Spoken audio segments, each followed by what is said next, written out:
You ever get that weird feeling when winter rolls in and you open your closet, see a dozen thick sweaters, 5 scarves, a pair of thermal leggings you forgot you owned, and still complain about being cold?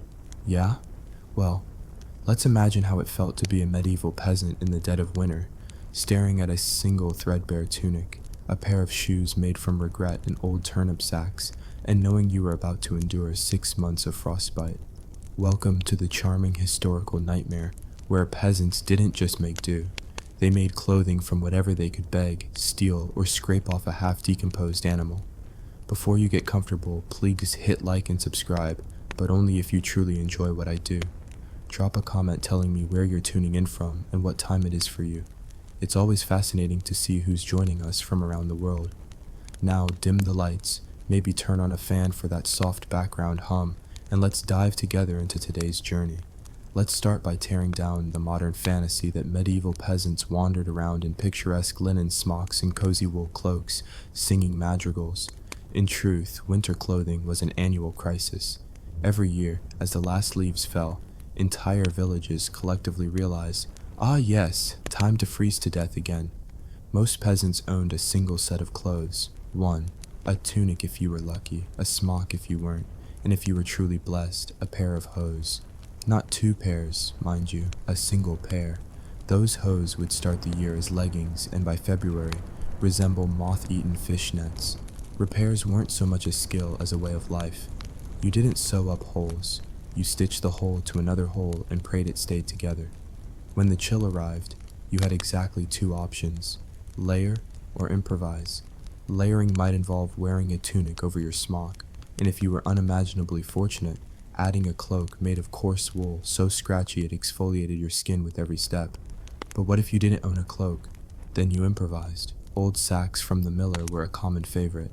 Cut a hole for your head, another 2 for your arms, and congratulations. You now had a sack poncho. Bonus points if it still smelled faintly of barley. Animal hides were another prized commodity. But before you imagine a luxurious fur-lined jacket, remember, we're not talking sleek fox pelts or soft rabbit fur. No, peasant winterwear meant rat skins, crow feathers, and if you were really desperate, the half-rotted hide of a goat that died mysteriously last spring. Skinned and scraped clean-ish, stretched over a fire to dry, then worn rough side in. The stench was apocalyptic, but hey, it was marginally warmer than being naked. In regions where flax or hemp could still be gathered before the first frost, some peasants wove coarse linen strips into makeshift scarves and leg wraps. This wasn't a fashion statement. These were scratchy, fraying bands of fabric that barely protected against the cold and left fibers clinging to your skin like static-charged spiderwebs. If it rained or snowed, those wraps became soggy traps of misery, freezing solid by morning. If you lived near a forest, congratulations, you had access to moss. Yes, moss. Desperate villagers would gather clumps of moss, dry them out, and stuff them into their shoes or wrap them around their legs as makeshift insulation. Moss wasn't exactly durable. It crumbled with every step, leaving a green trail of despair behind you. But in a pinch, it could mean the difference between frostbite and mere numbness. Shoes? Oh, you sweet summer child. Actual leather boots were a luxury afforded to knights, wealthy merchants, and the occasional unusually well-off baker. Peasants cobbled together footwear from scraps, bark strips, woven reeds, bits of cloth, and hardened animal sinew. Soles might be thickened with layers of old rope or whatever wood shavings could be glued together with pig fat. Waterproofing was a joke. By the time winter settled in, most peasants wore shoes in name only, clumsy, leaky contraptions that turned every step into a game of guess which toe you'll lose first. Head coverings were vital. Losing heat from your head meant a quicker trip to the grave. Wool caps, called coifs, were common if you could get them. Otherwise, people wrapped whatever fabric they could find around their heads, old rags, bits of discarded linen, even the shredded remains of last year's curtain if the manor steward wasn't paying attention. The ultimate indignity was when a peasant had to wear an animal stomach cap, a dried sheep's stomach, cleaned, theoretically, and tied onto the head. It stank. It sagged, but it trapped heat like a foul, greasy helmet. Children were particularly vulnerable, and it was considered a community duty to at least attempt to keep them alive. Mothers would bind infants in layer upon layer of rags, swaddling them so tightly they resembled medieval burritos. Toddlers got whatever scraps were left, sleeve offcuts, apron strings, patches from old bedrolls. A child's winter outfit was essentially a patchwork of everything nobody else wanted. Some mothers even resorted to lining their children's garments with dried grass or straw for insulation, transforming the poor kid into a walking, rustling haystack. Then there was the sacred tradition of communal clothing raids. Every village had that one miserly farmer who hoarded a half-dozen cloaks, swearing they were family heirlooms. Come the second or third snowfall, villagers would stage what can only be described as an unofficial peasant intervention. They'd arrive with a bottle of weak ale, trade a few jests, and after the old man fell asleep, relieve him of his surplus garments, for the common good. Justice was swift, and nobody talked about it the next morning. The parish church sometimes stepped in to distribute cast-offs, though these were rarely better than what villagers already owned. Old ecclesiastical robes made from heavy brocade might be hacked into cloaks. Decommissioned altar cloths became surprisingly serviceable shawls. You haven't truly known winter until you've trudged through the snow, wearing a tattered fragment of a banner once embroidered with the Virgin Mary. If you're picturing peasants as endlessly patient folk who stoically accepted their fate and just quietly stitched their way through another miserable winter, think again. Winter clothing crises sparked more petty feuds, market squabbles, and passive-aggressive accusations than any other season. Because when there's only one decent cloak in a family of 8, and your brother-in-law has been borrowing it for 3 weeks, things get personal. One legendary incident from a 14th century village chronicler recounts the Great Mitten War of Fording Bridge. Apparently, a woman named Joan had a pair of passable wool mittens, patched, sure, but lined with rabbit fur scavenged from a roadkill incident. One frosty morning, the mittens vanished. Joan immediately blamed Agnes the weaver, because Agnes's son had been seen loitering suspiciously near Joan's woodpile. What followed was an escalating series of accusations, slander, and thefts that culminated in 3 people being fined, 1 accidental goat strangling, and a stern sermon from the village priest about the evils of coveting thy neighbor's garments. The mittens were never recovered. Local lore insists they still haunt the forest. Medieval markets were supposed to be a lifeline for winter clothing, but in practice they were a haphazard mixture of desperation, bad deals, and outright scams. The traveling cloth seller might offer you a bolt of fine wool that was actually mostly dog hair, cunningly carded and dyed with turnip juice. Old merchants hawked piles of moth-riddled hose and genuine fox pelts that were clearly stitched together from miscellaneous roadkill. Buying secondhand winterwear was a gamble. Half the time, you ended up with something so threadbare it doubled as a sieve. Some wealthier peasants, and by wealthier we mean they owned more than 2 spoons, might invest in a scrap of sheepskin to line their tunics. But even this came with risks. If the tanning wasn't done properly, the skin would stiffen in the cold, turning your would-be cozy garment into a wearable plank. Worse, if the hide still carried the scent of its former occupant, it was known to attract wolves, which wasn't a feature you particularly wanted in your winter wardrobe. Dyeing clothes for winter was another laughable pursuit. Bright colors faded fast in the medieval sun, what little there was, and winter meant everything turned a uniformly depressing shade of mud gray. Peasants would sometimes attempt to dye garments with boiled onion skins, beets, or berries. The results were mixed. You might end up with a vaguely purple tunic for a week or 2, before it washed out into a color best described as wet disappointment. Occasionally, someone would show up at the market in a stunningly dyed robe, instantly branded as a witch or charlatan. Hats were their own grim comedy. A good felted wool hat could mean the difference between a tolerable winter and having your ears snap off in January. But hats wore out fast, and no one was above a little hat borrowing. There are recorded instances of people literally chasing one another across fields because someone snatched a half-decent cap. Hat theft was so common, some villages appointed an unofficial cap warden during the colder months, usually the one elder who couldn't be bothered to chase thieves but would gladly scream at them. Let's not forget the peasant's secret weapon, layering things not meant to be worn. Dried cabbage leaves were surprisingly popular. Worn between tunics or wrapped around calves, they offered a bit of windproofing. Of course, once they wilted, they emitted a scent somewhere between old soup and damp thatch, but peasants quickly learned to stop caring about how they smelled around November. Other organic insulators included sheep's wool clumps plucked from hedgerows, chicken feathers stuffed into socks, and dried bracken leaves crammed into shoes. You haven't truly experienced hardship until you've tried to walk a mile with your boots stuffed full of damp plant matter and the occasional startled beetle. In desperate times, medieval peasants resorted to what was known as bone patching. This involved taking thin slices of animal bone, usually from long-dead livestock, and sewing them onto tunics or hose as makeshift armor against wind. It wasn't comfortable. The bones dug in when you moved, and if it got cold enough, they'd literally crack. But bone-patched garments earned a certain grim respect in the village. Only the truly desperate, or impossibly stubborn, wore them. Another little-known trick was chimney sitting. Some poorer folk would spend nights perched precariously on the edges of communal bakehouse chimneys, absorbing warmth from the escaping heat. Naturally, this was frowned upon by the baker, but when the alternative was a night huddled under a rat-eaten sackcloth, social etiquette took a back seat. The brave, or foolhardy few who attempted this developed a signature scorched look, singed hair, soot-smudged cheeks, and a general air of, "What are you going to do about it?"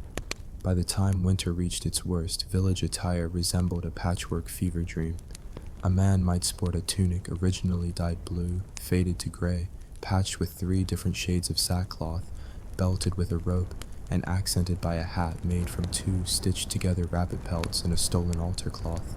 Women's garb fared no better, dresses sagging under the weight of repairs, sleeves of mismatched fabric, and shawls that once served as fishing nets. Children rarely had proper clothes at all. Most scampered about in oversized tunics handed down through 4 or 5 older siblings, cinched at the waist with a bit of twine. Footwear was optional. In some cases, kids would wrap their feet in strips of old curtain, or, in particularly rustic villages, strips of dried fish skin. The smell was indescribable, the crunch unforgettable. Yet somehow, through communal grudges, thefts, cabbage leaf insulation, and sheer spite toward winter itself, these people survived, because medieval peasants didn't have the luxury of quitting. Frostbite wasn't an inconvenience, it was a fact of life, and losing a toe simply meant you had one less to stub in the dark. Now, while it's tempting to imagine medieval peasants sitting gloomily by the hearth, quietly cursing the cold and pulling their cabbage leaf-lined hose higher, the truth is, winter nights often turned into long, bleak workshops of desperation. With daylight scarce and work in the frozen fields impossible, entire families gathered around flickering hearths, not for cozy bonding, but to patch, sew, and invent new ways to stave off hypothermia with whatever the season hadn't yet killed. First came the ritual of the clothing heap.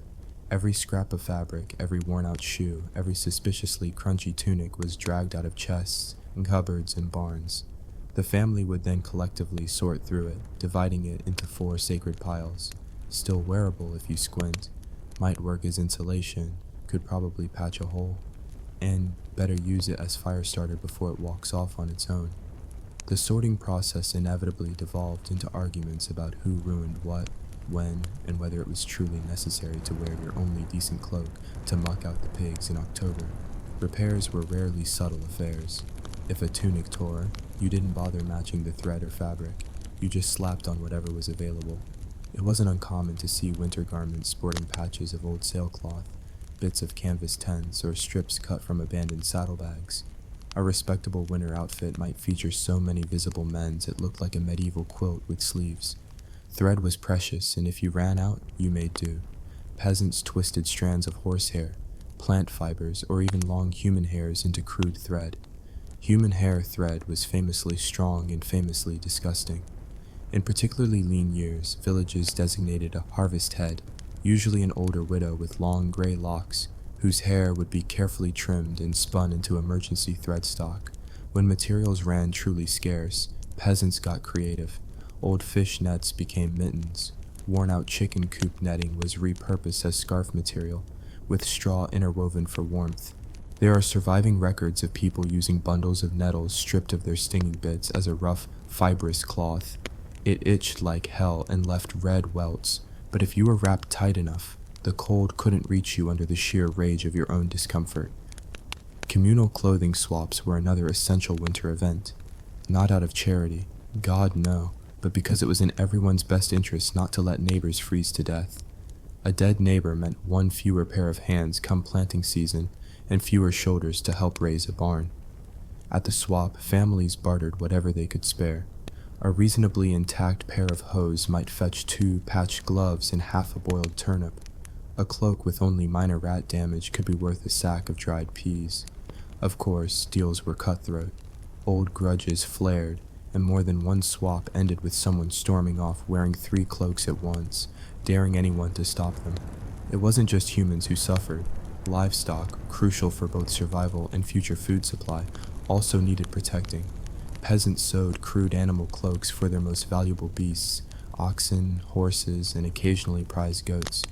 These weren't elegant affairs. Picture lumpy, rag-bound creatures lumbering through the snow, their garments made from patched feed sacks, fraying blankets, and the occasional ex-church tapestry. The irony of seeing a goat swaddled in what was once an embroidered depiction of St. Crispin was not lost on anyone. When all else failed, peasants resorted to the ancient art of layering random objects.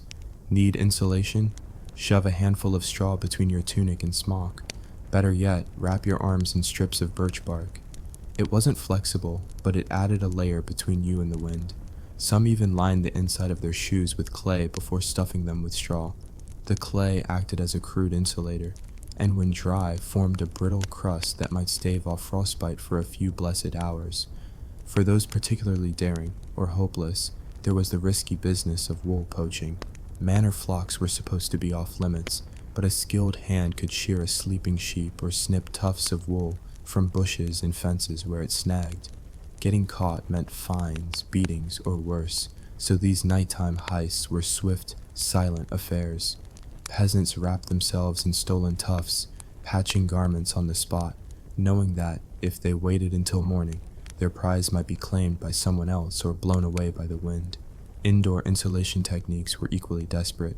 Families hung anything vaguely fabric-like over doorways and windows. Sacks, worn tunics, strips of old canvas. Floor rushes were piled extra thick, not just for warmth, but to trap fleas in a single location. It was a losing battle, but one clings to small victories. Those lucky enough to have access to goose or chicken feathers might attempt to stuff their sleeping spaces with them, though the result was usually a lumpy, uneven bedding that felt like sleeping on a mildly aggressive hedgehog. Some communities developed grim winter superstitions around clothing. It was believed that sewing by candlelight after sundown invited evil spirits into your home. This meant most repairs had to be done during limited daylight hours, creating frantic sewing sessions at dawn and dusk. It also meant that anyone brave enough, or desperate enough, to stitch a patch at night risked being labeled a witch. The line between practical necessity and heresy was always alarmingly thin. One especially bleak tradition involved sacrificing one set of garments to the local spirits in exchange for a milder winter. A family would choose their worst offending tunic, hang it from the tallest tree, and leave a hunk of stale bread in its pocket. Did it work? Of course not. But peasants needed every scrap of hope they could scrounge between frostbitten fingers. And then there were the legends. Every village had a tale of a peasant so clever, so resilient, they supposedly survived an entire winter wearing nothing but nettle wrappings and a hat made of dried dung. These stories, though obviously exaggerated, served an important social function, giving the desperate masses a figure to admire and mock in equal measure. No winter passed without someone muttering, "At least we've got more than old Nettlefoot did." By the time winter began to loosen its grip and the first hesitant hints of thaw appeared, medieval peasants looked less like members of a functioning society and more like survivors of a particularly unpleasant barnfire. Clothes hung in tatters, cloaks resembled rain-soaked doormats, shoes, if they existed at all, were so patched and warped they barely resembled footwear. But for those who managed to cling to life through the endless months of ice and mud, the promise of spring wasn't just about planting crops. It meant a chance to finally crawl out of their frostbitten textile purgatory.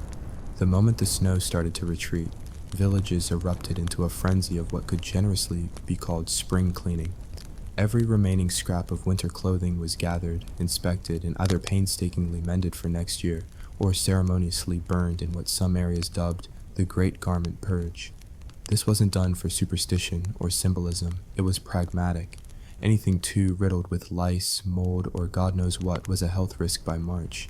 Fires lit with frayed tunics and rotten hose weren't just bonfires, they were public health measures.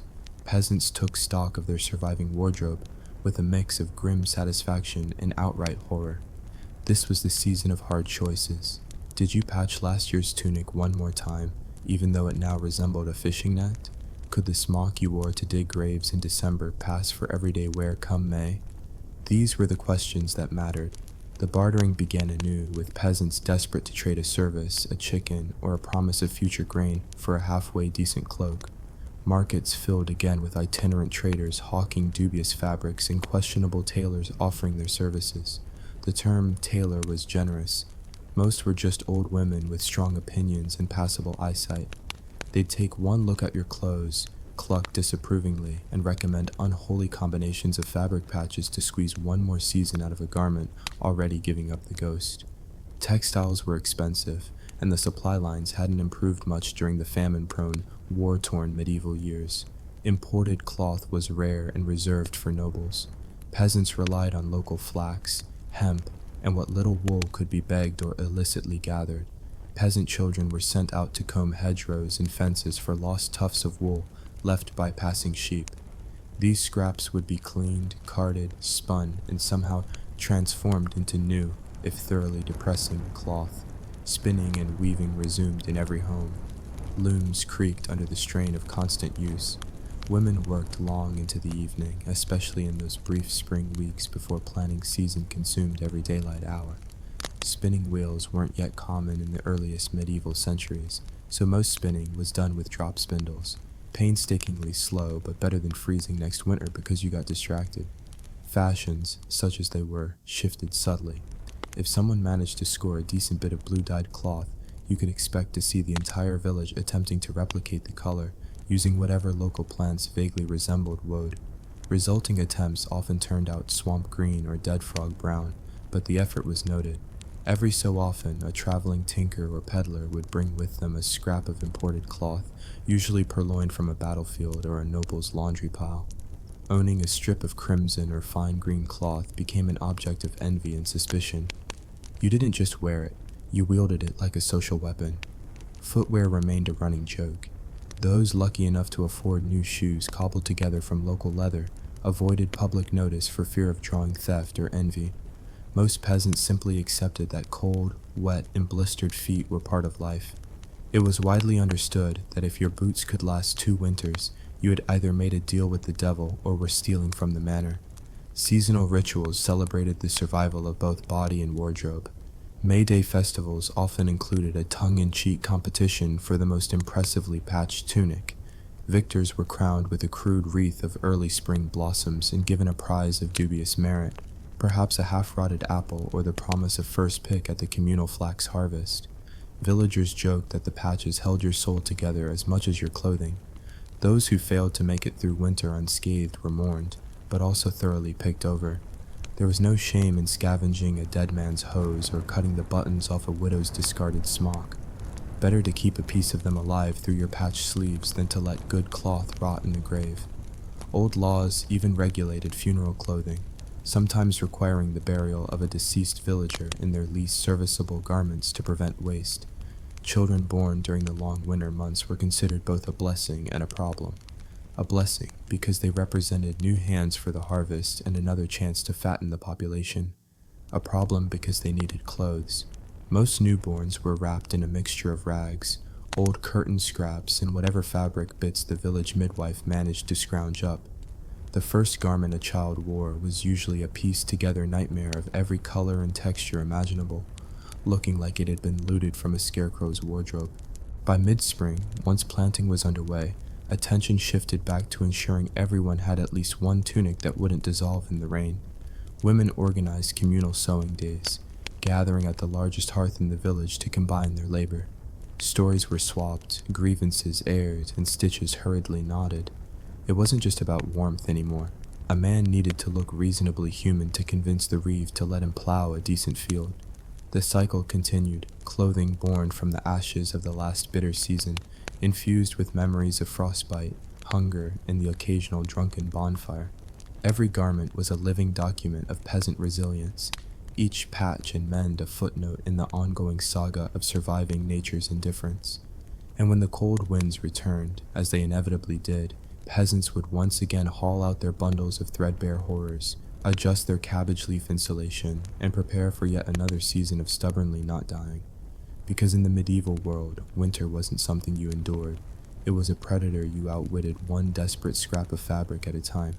You ever complain about the neighbor's cat scratching your car or some raccoon knocking over your trash can? Cute problems.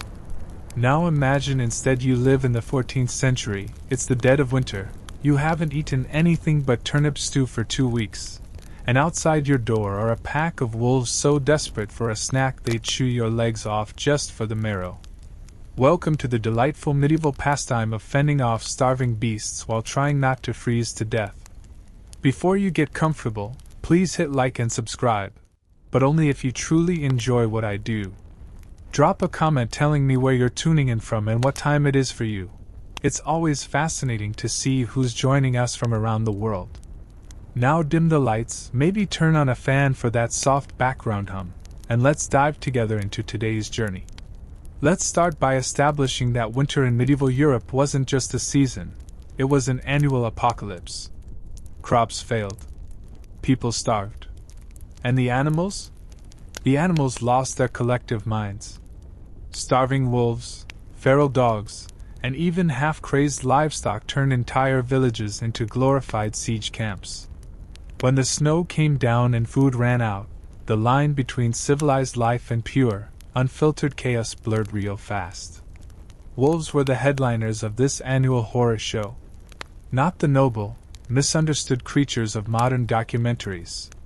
These were desperate, skeletal things with patches of missing fur and eyes like burning coals. And they were everywhere. A small village might wake up one morning to find wolf tracks circling every house, drawn to the smell of old stew, dead livestock, or just the lingering scent of human misery. The first line of defense was noise. Villagers would gather at nightfall, armed with anything that clattered, clanged, or screeched. Pots, pans, bits of chain, old bells, and hollowed-out logs served as makeshift alarm systems. Children were given wooden spoons and encouraged to beat on doors and barrels like unhinged percussionists. The idea wasn't to fight the wolves. It was to convince them the village was so deeply cursed and deranged it wasn't worth the trouble. If that failed, you resorted to bonfires. Big, smoky, miserable fires fueled by green wood, dung, and anything else that would burn. Fire didn't just keep people warm. It created a perimeter of light and smoke most animals avoided. The problem was keeping it going. Fuel was scarce, and no one enjoyed the midnight ritual of deciding which family heirloom chair or old fence post would be sacrificed to the flames. Villages also built crude palisades, essentially walls made from sharpened stakes driven into the frozen ground. These weren't elegant defenses. They were lopsided, patchy barriers built with whatever wood hadn't been burned or stolen.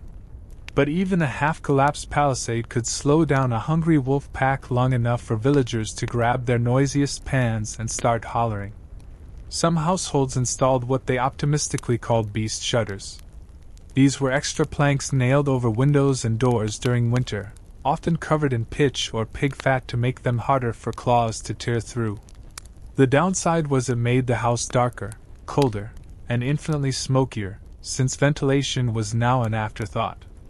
But hey, you can't enjoy fresh air if your face is being eaten. Foraging parties were the most dangerous necessity. Winter didn't stop people needing firewood, water, and whatever roots or frozen berries could be scrounged. Small groups ventured beyond the village in daylight, armed with axes, spears, and the occasional glorified stick. Spotting a wolf pack meant one thing: drop what you could spare and run like hell. There are records of entire foraging trips abandoning carts of firewood just to avoid becoming the evening's special. Medieval chroniclers, bless their grim little hearts, loved writing about wolf attacks. A 1350 account from Normandy details a particularly nasty winter where wolves became so aggressive they stormed a churchyard during a funeral, scattered the mourners, and dragged off the corpse. Monks, always eager for drama, recorded wolves clawing at convent doors and tearing apart livestock as nuns shrieked from inside. Starving dogs posed their own problems. Once beloved household companions, these animals turned feral fast when food vanished. Packs of former pets would roam towns, attacking livestock, children, and sometimes their former owners. Town councils issued ordinances allowing the killing of stray dogs on sight during famine years. These weren't elegant hunts. It was often a flurry of rocks, clubs, and the occasional sling stone. Larger animals grew dangerous too. Cattle and horses weakened by hunger could become unpredictable. There's a famous story out of Flanders where a starving ox broke free from its pen and gored 3 villagers to death before finally collapsing. Pigs, omnivores by nature, were known to turn on their owners if food ran scarce enough.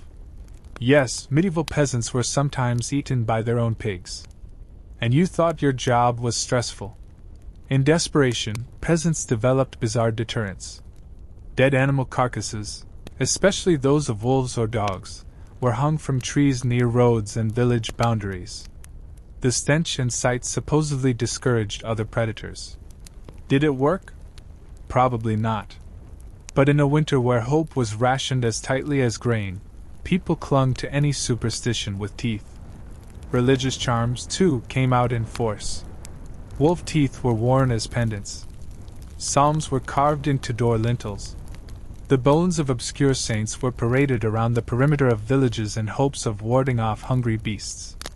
These rituals were part deterrent, part morale boost, and part thinly veiled admission that no one really knew what they were doing. Some medieval towns even employed official wolf hunters. These were brave, or foolhardy, souls paid a pittance to track and kill wolves in the surrounding forests. The job came with a grimly short life expectancy.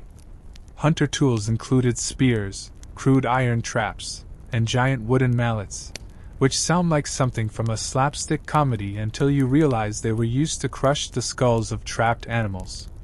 Villagers told grisly stories of the white wolf, a spectral beast said to appear during the worst winters, larger than a horse and impossible to kill. Sightings were usually the result of someone spotting a frost-covered old wolf from a distance, and immediately assuming it was a hellspawn. Still, the legend added an extra layer of horror to an already miserable season. And if none of these tactics worked, if the wolves came anyway, and they often did, the plan was simple: barricade yourself indoors, pray to any deity who'd listen, and wait for the sounds of claws on wood to stop. If you lived, you'd tell the tale. If not, well, someone else might find your shoes in the spring. If you think medieval people stayed indoors and quietly starved until spring, you underestimate just how stubborn and deranged humanity can get when it's cold, hungry, and armed with whatever blunt object happens to be nearby. The business of fighting off desperate animals didn't stop with barricades and charms. It escalated. One popular tactic was the creation of bait traps. Villagers would take the body of a dead animal, any animal, didn't matter if it was a sickly piglet or a half-frozen chicken, and stake it just outside the perimeter of the village. The theory was that wolves and feral dogs would go for the easy meal instead of risking an assault on the homes. In practice, it worked for about a night. The problem came when the bait attracted not just wolves but every other half-starved predator in a 5-mile radius. Foxes, badgers, weasels, and even other scavenging humans would descend on the carcass, turning it into a grim, frostbitten free-for-all.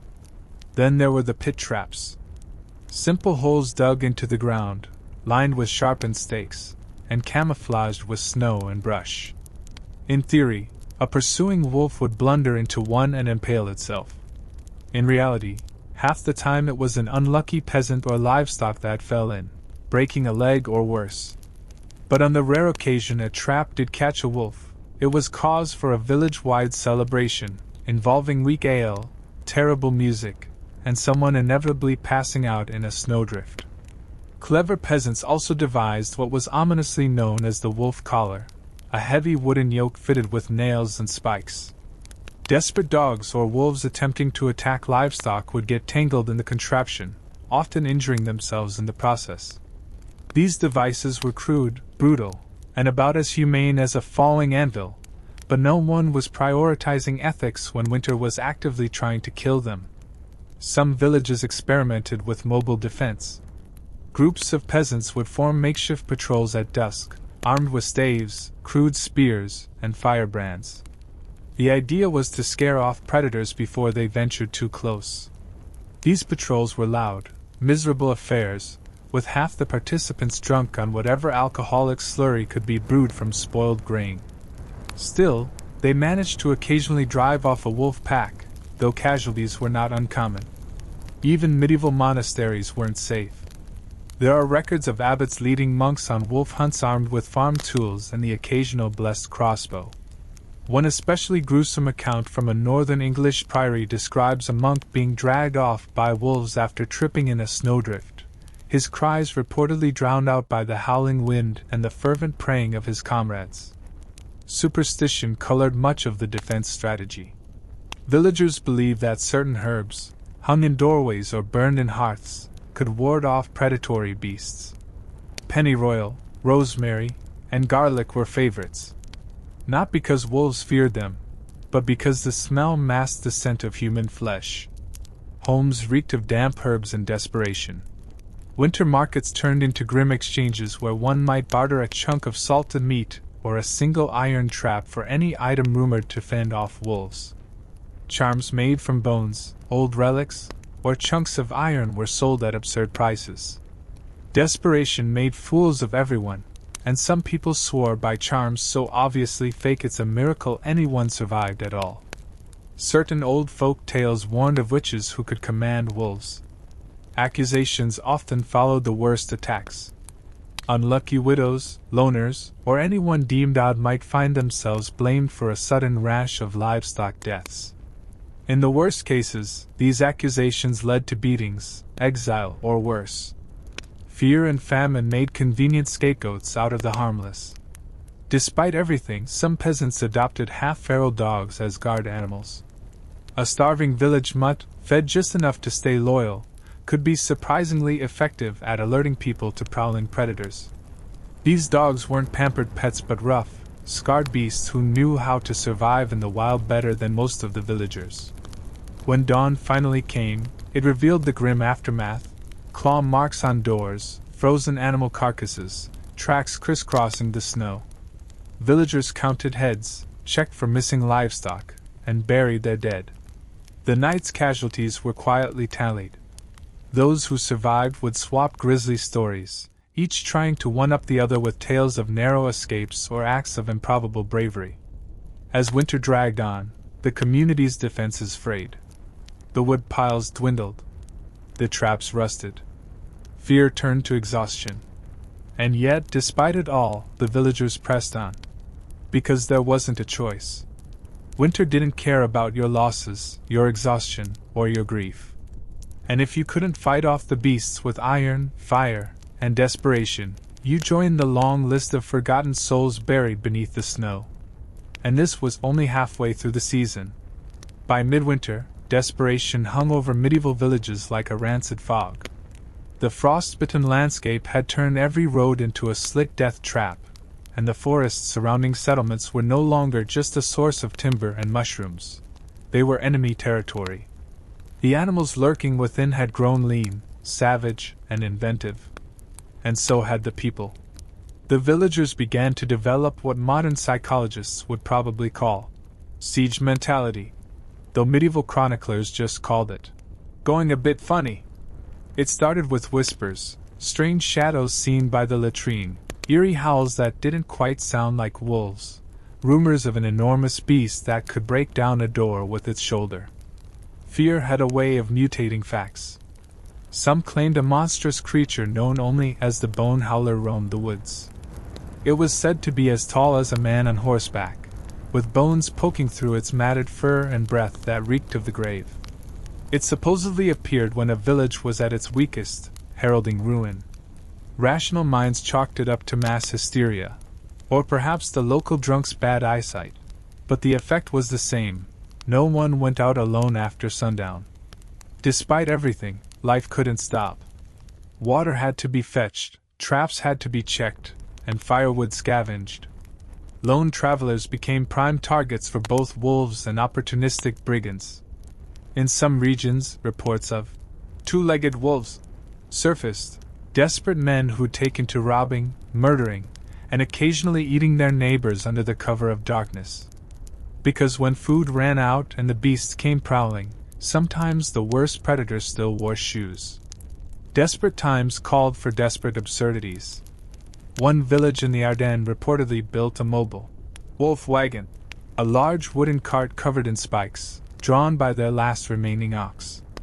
Armed peasants rode atop it at dusk, beating drums and rattling chains. The thing lurched along the perimeter, its wheels screeching like a damned soul. Did it actually scare off any wolves? Unlikely. But it terrified the peasants in the next village over, and morale is half the battle. The clergy grew increasingly involved, staging mass exorcisms and wolf-banishing ceremonies. Monks led candlelit processions around the village borders, chanting Latin prayers most of them barely understood. Holy relics, real or forged, were paraded on makeshift litters, splinters of the true cross, the finger of a saint, which might have just been the baker's toe, and bottles of blessed water that tasted suspiciously like swamp runoff. When no miracle arrived, villagers turned to ancient superstitions. Charcoal sigils were drawn around homes. Some families scattered mustard seeds or salt in front of their doors to confuse evil spirits, and hopefully, curious wolves. A few even painted crude images of dogs on their walls, a medieval version of "Beware of dog" signs, except their guard dogs were already dead, eaten, or had turned feral. The wolves themselves seemed to sense the growing despair. By now, they weren't just scavenging. They hunted strategically. Packs coordinated, flanking livestock pens while one bold beast created a distraction. Some learned to follow foraging parties at a distance, waiting for someone to lag behind. In one famous case from a Rus village, a peasant woman reportedly beat off 3 wolves with a frying pan before succumbing to exhaustion, and 1 bite to the ankle. Feral dogs posed just as much of a threat. Starving, half-mad, and emboldened by the wolves' aggression, these former pets roamed in bands, fighting over scraps and occasionally attacking children. Villagers who once wept at the loss of a favorite hound now watched in grim silence as dog packs tore into old carcasses at the roadside. And then there were the boars. Wild pigs, typically shy creatures, turned belligerent in the frost. Driven mad with hunger, they became infamous for charging through palisades in search of food. Their tusks could gut a man in seconds. Several regions resorted to communal boar pits, deep trenches lined with stakes, baited with rotten cabbages and offal. If a pig fell in, it wasn't butchered for meat. The flesh was too sour and dangerous after months of scavenging, but left to freeze, its carcass a warning to other beasts. As the weeks wore on, villagers started keeping detailed beast tallies, a crude form of bookkeeping etched onto boards or walls. Each scratch or notch represented a wolf, boar or dog, or fox killed, or at least spotted. These grim ledgers became a sort of competition between settlements, with messengers boasting of their village's kill count, conveniently leaving out how many of their own neighbors were missing. Death was constant, but rarely clean. One minor noble, Lord Renard of Cernay, famously offered a silver coin for every wolf pelt brought to his manor. What he didn't anticipate was his peasants delivering the pelts still attached to half-frozen carcasses, or worse, dubious, wolf pelts, made from skinned dogs or even sheep painted gray. The taxidermy was so sloppy, local monks refused to bless them for fear of angering whatever infernal forces already had claim to the area. Children's games adapted to the terror of the times. Peasant kids invented brutal pastimes like wolf and shepherd, where one child played a lone herder defending a flock of stones from a pack of others armed with sticks. Injuries were common, and parental intervention rare. After all, it was good practice. The days crawled by, marked by gray skies, numb hands, and the constant sound of teeth gnawing on bones, whether animal or human. By this stage, no one waited for miracle spring thaws. Survival was a night-by-night affair. And through it all, the howling never stopped. By late winter, the world itself seemed to conspire against human survival. The snow had turned to sharp, icy crusts that sliced open feet and hooves alike. Trees groaned under the weight of ice, branches snapping like bones. Even the wind had grown meaner, finding its way through the tiniest cracks in homes and cutting to the bone. But the wolves remained. If anything, they were now gaunter, hungrier, and far less afraid. The packs no longer waited for nightfall. Broad daylight saw lean shadows slipping between snowbanks, their yellow eyes reflecting the light like damned souls. And the peasants, battered by months of hunger and terror, stopped pretending they could outlast the beasts.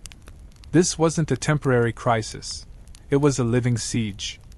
Villages without sturdy palisades simply stopped venturing beyond their crude walls. Those who did rarely came back. The stories spread like frostbite.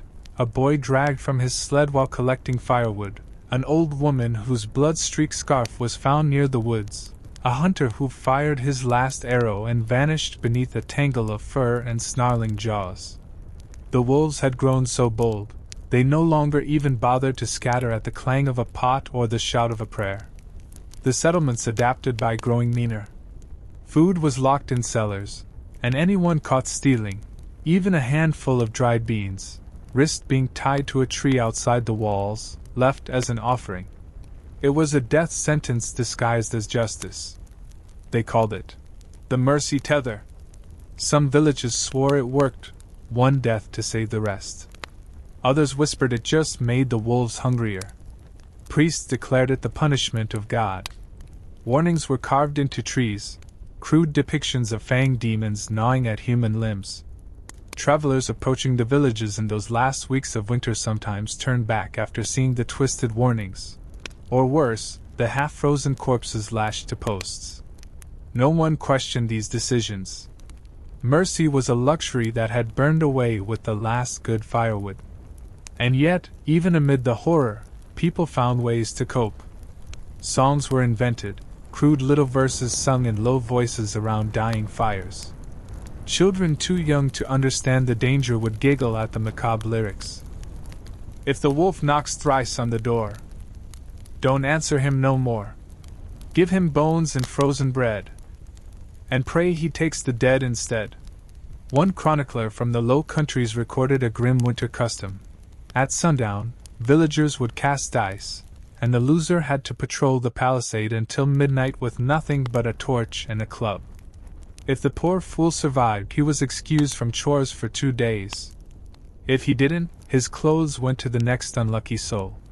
The chronicler noted that no one ever refused to roll the dice, because superstition said declining the game was an invitation for the wolves to claim you next.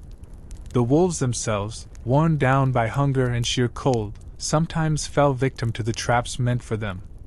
Frozen carcasses were found tangled in crude snares or impaled on stake pits. Their bodies were flayed, their hides traded to desperate merchants for lamp oil or salted fish. But for every wolf killed, another seemed to take its place. By late February, it wasn't uncommon for half-starved human bandits to pose as wolves, painting their faces with ash, howling in the night, and attacking the weak. Desperation eroded decency fast. Some were driven by hunger, others by madness. There's one grimly famous case of a group of men near Lubeck who wore actual wolf pelts while robbing villages, convinced it would terrify their victims into surrendering whatever scraps they had. It worked, until the real wolves showed up, and nature sorted out the imposters. Even the churchyards weren't safe. Starving wolves dug up shallow graves, scattering bones across the snow.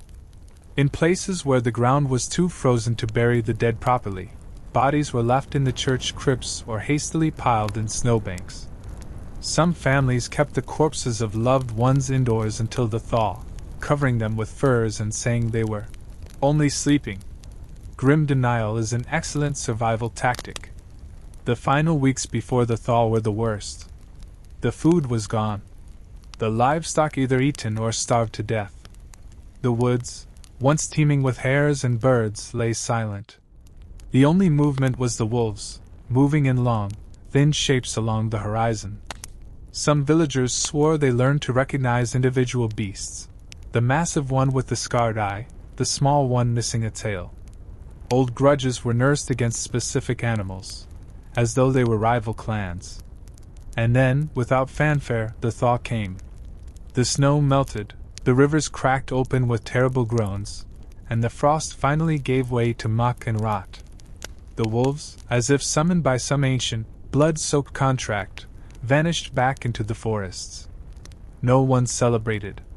The survivors emerged from their hovels gaunt, haunted, and half-feral themselves. The village looked less like a place to live and more like a battlefield after a particularly bad siege. Spring didn't erase what had happened. The fields were barren, the trees stripped, and half the homes burned or abandoned. Wolves might have retreated, but famine and disease followed close behind. And yet, impossibly, the people survived. The old ways returned. Babies were born. Ale was brewed. New fences were built. And in the evenings, people gathered by the new fires and told the stories of the long winter. Of the wolf with the red eyes. Of the boy who raced the carrion pile and lived. Of the mercy tethers and the bone piles. Stories told not because they needed to be, but because remembering made survival feel like defiance. And so, like every generation before them, they waited for the next winter. Because it would come. It always did. Hey guys, imagine waking up in the heart of a fortress built by masons who apparently loved the feeling of freezing your bones off. As architectural statement. You open your eyes to walls so thick they swallow your breath, floors colder than a banshee's kiss, and corridors where the wind whistles like a ghost that missed its exit. Sounds cozy, right? Now, before you get comfortable, please hit like and subscribe, but only if you truly enjoy what I do. Drop a comment telling me where you're tuning in from and what time it is for you. It's always fascinating to see who's joining us from around the world. Now dim the lights, maybe turn on a fan for that soft background hum, and let's dive together into today's journey. Castles, those glorious monuments of medieval grandeur, built to broadcast power and intimidate neighbors. But let's be honest, they were also giant stone refrigerators. In winter, these hulking structures turn into the architectural equivalent of accidentally sleeping in a meat locker. So how on earth did people survive weeks spent huddled in their drafty chambers, their breath condensing in the air like a winter morning in Siberia? Spoiler alert, it involved more ingenuity, desperation, and, let's call it, questionable hygiene than you'd ever expect. First off, did you think tapestries were just fancy wall art? Think again. These massive woven beasts were medieval insulation, hung with the solemnity of religious relics. Rich lords draped their great halls in layers of heavy cloth, depicting scenes of knights jousting and unicorns prancing to distract from the fact that the fabric's real job was to block the wind slicing through arrow loops. Every shuttle and loom laborer who toiled to create these intricate tapestries was basically an unsung hero in the war against hypothermia. Meanwhile, the less fortunate peasants who staffed the castle kitchens and stables slept on rush-covered floors. Thanks, Madam Lady, for the gift of pine-smelling insomnia and a body that felt like it was lying on gravel. But let's not pity them too much. That same rush litter also trapped pockets of air, offering a primitive mattress that at least separated skin from ice-cold stone. And if you were lucky, you might score a handful of straw to stuff between a tapestry and the wall, forming a rickety, bird nest-like thermal barrier. It was a precarious honor. Of course, the piece de resistance in the medieval comfort toolkit was the hearth. Every castle had at least one grand fireplace in the great hall, meticulously designed to draw smoke up a massive chimney. Imagine gazing into those flames, mesmerized by the orange glow, while your toes, if you could even feel them, begged for mercy. Yet that heat was a communal resource. If you weren't one of the nobles sipping spiced mead by the fire, you had to jockey for position like a penguin on an iceberg. Oh, forgive me, my lord, but your elbow is currently touching my nose. Then there were the portable braziers and portable stone beds heated by hot coals. Yes, in their infinite wisdom, medieval engineers figured out they could heat stones in the kitchen charcoal fire, haul them to the bedchamber, and place them under the blankets to create warm spots. Think of it as a medieval version of an electric blanket, minus the electricity, minus the safety features, and with a distinct chance of slipping out and setting your bed on fire. The prospect of waking up in a smoke-filled inferno was apparently worth a few toasty nights. Add to this the ritual of warming pans. These were metal pans filled with embers, slid between your sheets moments before bedtime. Nobles fought over these like they were Black Friday TV deals, only to discover that metal is an excellent conductor of heat, which meant the pans would roast your toes while leaving your torso still shivering. Also, anyone who'd been unfortunate enough to trip or drop the pan discovered a not-so-exciting way to redecorate the bed linens with scorch marks. Romantic. Let's not forget about the importance of clothing layers. Underdrawers, linen smocks, woolen tunics, cloaks, hoods, gloves, and hats. Everyone looked like they were competing in a historical cosplay contest. Peasants shivered in patched-up garments, while nobles wrapped themselves in fox fur-lined capes, trying to look ostentatious while secretly hoping the fur would preserve a degree of bodily warmth. Under all those layers, they still complained about being cold. After centuries, human whining about winter remains consistent. Now, if you thought medieval stallions were only for jousting, get ready for a cooler twist: animals as heat generators.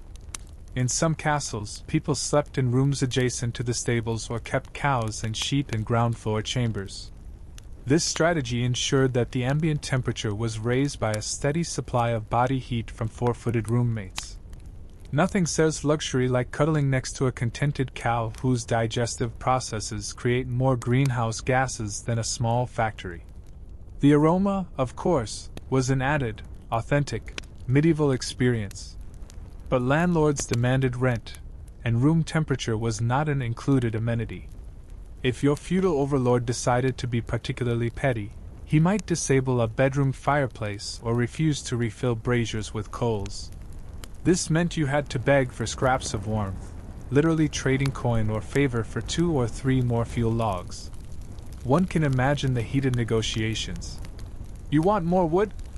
Fine, but you'll have to entertain my nephew's lute recital at dawn in exchange. Bartering comfort for unwanted entertainment, a deal as sweet as freezing to death. Moving beyond personal tactics, entire rooms were sometimes sacrificed as makeshift greenhouses. Herbs and potted plants were lined along windowsills to block drafts and emit greenhouse heat during the day, though of course, in the dead of winter, that was about as effective as holding a candle under a bucket.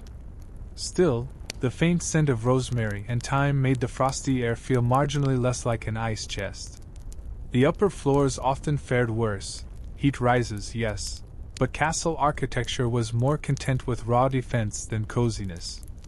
Arrow slits were little more than wind tunnels, and any upper chamber became a perilous gamble between sanity and frostbite. Dukes and duchesses coping with the cold had to invest in a garderobe, aka a protruding stone latrine tower that ensured that waste tumbled into the moat. Brave souls indeed. On the bright side, constant lime wash application masked odors. Ish. And if you've been following along thinking this is all some glamorous winter narrative, I hate to burst your icicle-covered bubble. Cockroaches, mice, and other critters also sought refuge in those crack-filled walls. They snacked on straw, tapestry threads, and occasionally your toes if you weren't vigilant. So there you were, swaddled in furs, betting your existence on hot stones and hoping not to be nibbled awake. Medieval life hacks or nightmare fuel? You decide. But what about the social dynamics? In the dead of winter, the Great Hall became a communal survival hub. Servants carried trays of hot broth, and children chased each other around the fire, shrieking in glee while nobles attempted to maintain dignity. Anyone out of line might be sent to the attic, an unheated chamber where birds nested in broken beams, or exiled to the kitchen hearth, which was smoky enough to preserve meat, not so much flesh and dignity. Speaking of dignity, royal ladies experimented with hot boot treatments for cold feet. Medieval reflexology, if you will. These involved sloshing boiling water over your lower legs and feet, then immediately jumping into icy herbal baths. The idea was that sudden contrast therapy would improve circulation. Instead, most participants discovered an advanced form of medieval torture known as second-degree burns, followed by hypothermia. But at least they died in style. A final, desperate measure, the human furnace. In some cases, particularly in the frigid north, entire families would share a bed, layered in so many bodies there was literally no room for air pockets. Married couples snuggled with kids, servants huddled with dogs, and occasionally, the night of the hour squeezed in for a sleepover. All this to maintain a body temperature above absolute zero. By dawn, surviving half a night without frostbite was cause for celebration, often with a hearty breakfast of porridge by the hearth, or if you were lucky, spiced wine poured over heated bricks. The warmth was fleeting though. By midday, the sun's weak winter rays did little to thaw the fortress. Back into cloaks, back into the proximity of smoky fires, and back to reasoning that perhaps the next kingdom, with better insulation standards, wasn't such a terrible idea after all. And there you have it, the medieval guide to staying warm in stone castles, an exercise in creative torture, dubious health practices, and the age-old realization that humans will do almost anything to avoid shivering. So next time you complain about your drafty apartment, just be glad you're not wrapped head to toe in tapestries, blocked in by a cow, and gambling with red-hot pans under your sheets. Winter may be brutal, but your heating bill is a small price for comfort. The crackle of dying embers in the great hall's hearth was the only soundtrack to your daily routine, a cruel reminder that warmth was as fleeting as a night's promise of chivalry. By the second chapter of this medieval misery marathon, you've mastered the art of thermal bargaining, trading wool socks for a handful of embers, haggling over cold deliveries like a street vendor hawking rotten fish. But the real story lies in the lengths to which you, and your fellow castle dwellers, went to keep your internal thermostat hovering just above hypothermia. First up, the so-called hot broth loophole. If you thought drinking soup was merely a culinary delight, welcome to the Middle Ages, where hot broth was a liquid lifeline. Kitchens were the most valuable real estate in the castle during winter, packed shoulder to shoulder with cooks ladling scalding mutton broth laced with whatever herbs hadn't frozen solid. Each steaming bowl was more than a meal, it was a mobile heat packet. People carried their pottery jugs like medieval thermoses, pressing them against their chests as they trudged back to their freezing quarters. By the time the broth cooled to barely drinkable, you whispered sweet nothings to the humble spoon, begging it to maintain contact with your lips for just one more second. Of course, you quickly discovered that frequent sips of hot liquid had a dark side. The thrill of warmth was always counterbalanced by the inevitable brain freeze headaches, sharp, torturous jolts that felt like tiny spears driving through your skull. After the third or fourth brain freeze in a single day, the average peasant started questioning whether internal scalding was truly better than chronic frostbite. Turning to more robust solutions, the medieval mind embraced vigorous physical exertion, the official sport of desperate warmth. From dawn until dusk, servants and lower-ranking staffers were tasked with moving gargantuan logs from the courtyard woodpile to every fireplace in the castle, an operation requiring more endurance than a Spartan marathon. Some ingenious soul invented relay burning, where one worker at the hearth would pass a log to the next, creating an assembly line of misery. Sure, your back ached worse than a horse after a joust, but at least your muscles generated enough heat to stave off the icicles slowly forming in your ears. If manual labor was the medieval treadmill, then dancing was its glitzy cousin. Castle lords, desperate to lift morale and body temperature, organized impromptu frostbite fiestas in the Great Hall. Candlelit reels, minuet mash UPS, and the dreaded tarantella, all designed to get limbs moving, blood pumping, and hopefully distract you from the smell of smoldering wood mixed with sweaty wool. Dancers stamped their feet so vigorously that occasional loose stones flew off the uneven floor, careening into unsuspecting ankles. Yet the spectacle was popular. Nothing bonds a frost-nipped populace like collectively treading on each other's toes. Stepping back from the social savagery, let's examine architecture's tiniest concessions to comfort. By winter's second week, you notice feeble attempts at medieval heat recycling, narrow flues carved into walls to guide hot air from one chamber to another, cunningly disguised behind sculpted gargoyles. These improvised ductworks were a half-hearted nod to Roman hypocaust systems, though executed with the subtlety of a drunken mason. The result? A puff of warm air wafting into your room, followed by an avalanche of soot that left every tapestry looking like it had been used as a grimy potholder. Meanwhile, in the more advanced keeps, restless engineers trialed primitive underfloor heating.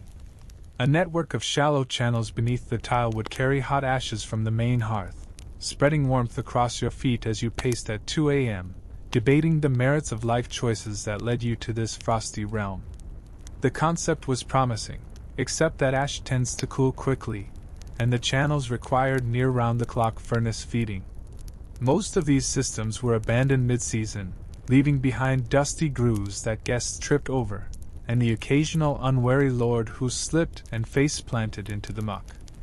As temperatures plunged to near-Arctic levels, the appetite for alcohol surged. Enter the liquid furnace, spiced wines, brandies, and beers warm just enough to drive off the chill, provided you consumed enough to risk permanent liver damage. Tavern keepers in the castle courtyard sold jugs of dragon's breath ale, a concoction rumored to contain more cinnamon and pepper than grain. One swig would set your mouth ablaze, heat you from the inside out, and hopefully erase the memory of the frost-sprinkled toes. By the end of the first fortnight, liver complaints were more common than coughs, and hearing about a neighbor's cirrhosis felt less tragic than hearing he'd ripped the pan out of a bed, setting the linen ablaze. On days when supplies dwindled and the castle's food reserves tilted towards ancient, rather than edible, resourceful survivors turned to the battlefield harvest. Hunting parties, bundled in patchwork cloaks and armed with nothing but desperation, ventured beyond the walls in search of game. After all, a freshly skinned rabbit draped over your lap is both dinner and a makeshift hot water bottle. Granted, tracking an animal through snow drifts knee-deep was a gamble.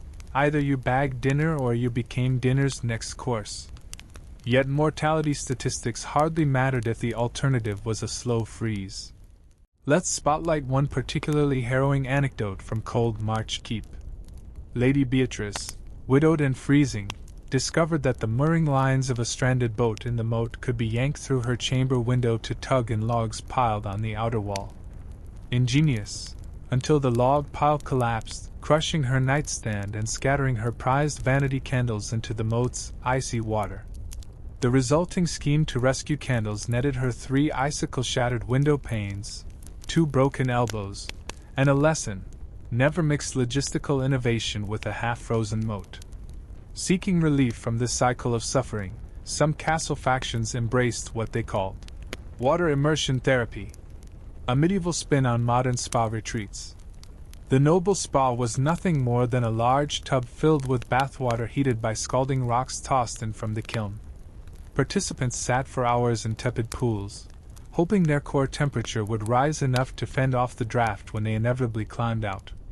Predictably, exiting into the freezing chamber led to shock reactions, fainting spells, and one unfortunate countess who lunged into the servants' wash basin in search of another thermal refuge, only to discover it was empty save for silvery suds and her dignity. Not to be outdone, the lower classes co-opted manure from the stables as insulation. Straw beds were layered with fresh droppings, creating a pungent, heat-trapping mattress, which earned this practice the moniker the Eau de Barn Chic. Guests staying overnight often woke in sweaty terror, surrounded by the unmistakable stench of fertilized bedding. On the plus side, the ammonia content made for potent wake-up calls, nothing like a blast of nasal fireworks to chase off the last vestiges of sleep. Beyond these individual madnesses of heat pursuit, Winter in a stone castle bred cold-weather engineers who altered daily routines for survival.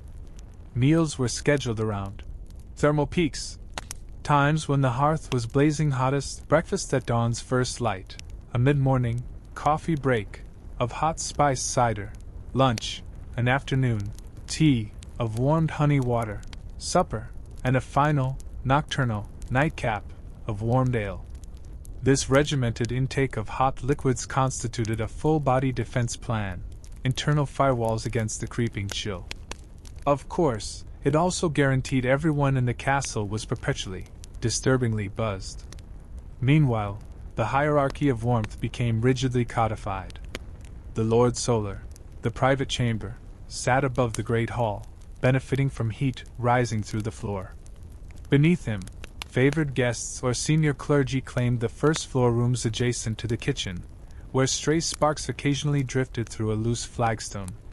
Further down, knights inhabited drafty turret quarters, their sleep disturbed by gusts that sounded like spectral cavalry charges. Last came the servants and guards, condemned to the unheated oubliettes and stairwells. Some cleverly constructed makeshift hammocks strung diagonally across corridor niches, but if the rope slipped, the sleeper found themselves splayed on cold flagstones in a splintered heap. In hard times, rumors circulated of a secret, warm room, hidden deep within the castle walls, a forgotten torture chamber retrofitted as a geothermal haven, with hot springs rumored to bubble beneath. Explorers armed with torches and trepidation ventured into dank passageways only to discover a derelict oubliette filled with bat guano and stagnant puddles. The swift conclusion? Medieval maps were as reliable as a baron's promise of mercy, and equally worthless. By the end of winter's third month, the art of winter camaraderie was perfected. Shared misery morphed into camaraderie, servants warmed their lords' backs, knights exchanged heating pans like battle trophies, cooks slipped slices of hot meat under cloaks in secret, and children played hot-cold tag, racing across the hall to avoid stepping on embers. Those who survived the season emerged with newfound respect for the sun, whispered vows to retire to sunnier climates, and a lifelong aversion to heavy wool. And so, as the snow finally began to melt, dripping through arrow-looped slits and creating a soggy moat, the castle population exhaled in relief. Memories of frozen toes, brain-freeze ravioli, and accidental bed fires faded like morning frost. Yet the season's trials were etched into every scarred tapestry and every hearth-blackened brick, a testament to human resilience, creativity, and sheer stubbornness in the face of stone-cold adversity. If there's one lesson to carry forward, it's this: medieval life hacks were glorious in their brutality, beautiful in their absurdity, and absolutely indispensable if you wanted to live long enough to complain about them. So give thanks for your radiator, your electric blanket, and your zip-up fleece jacket.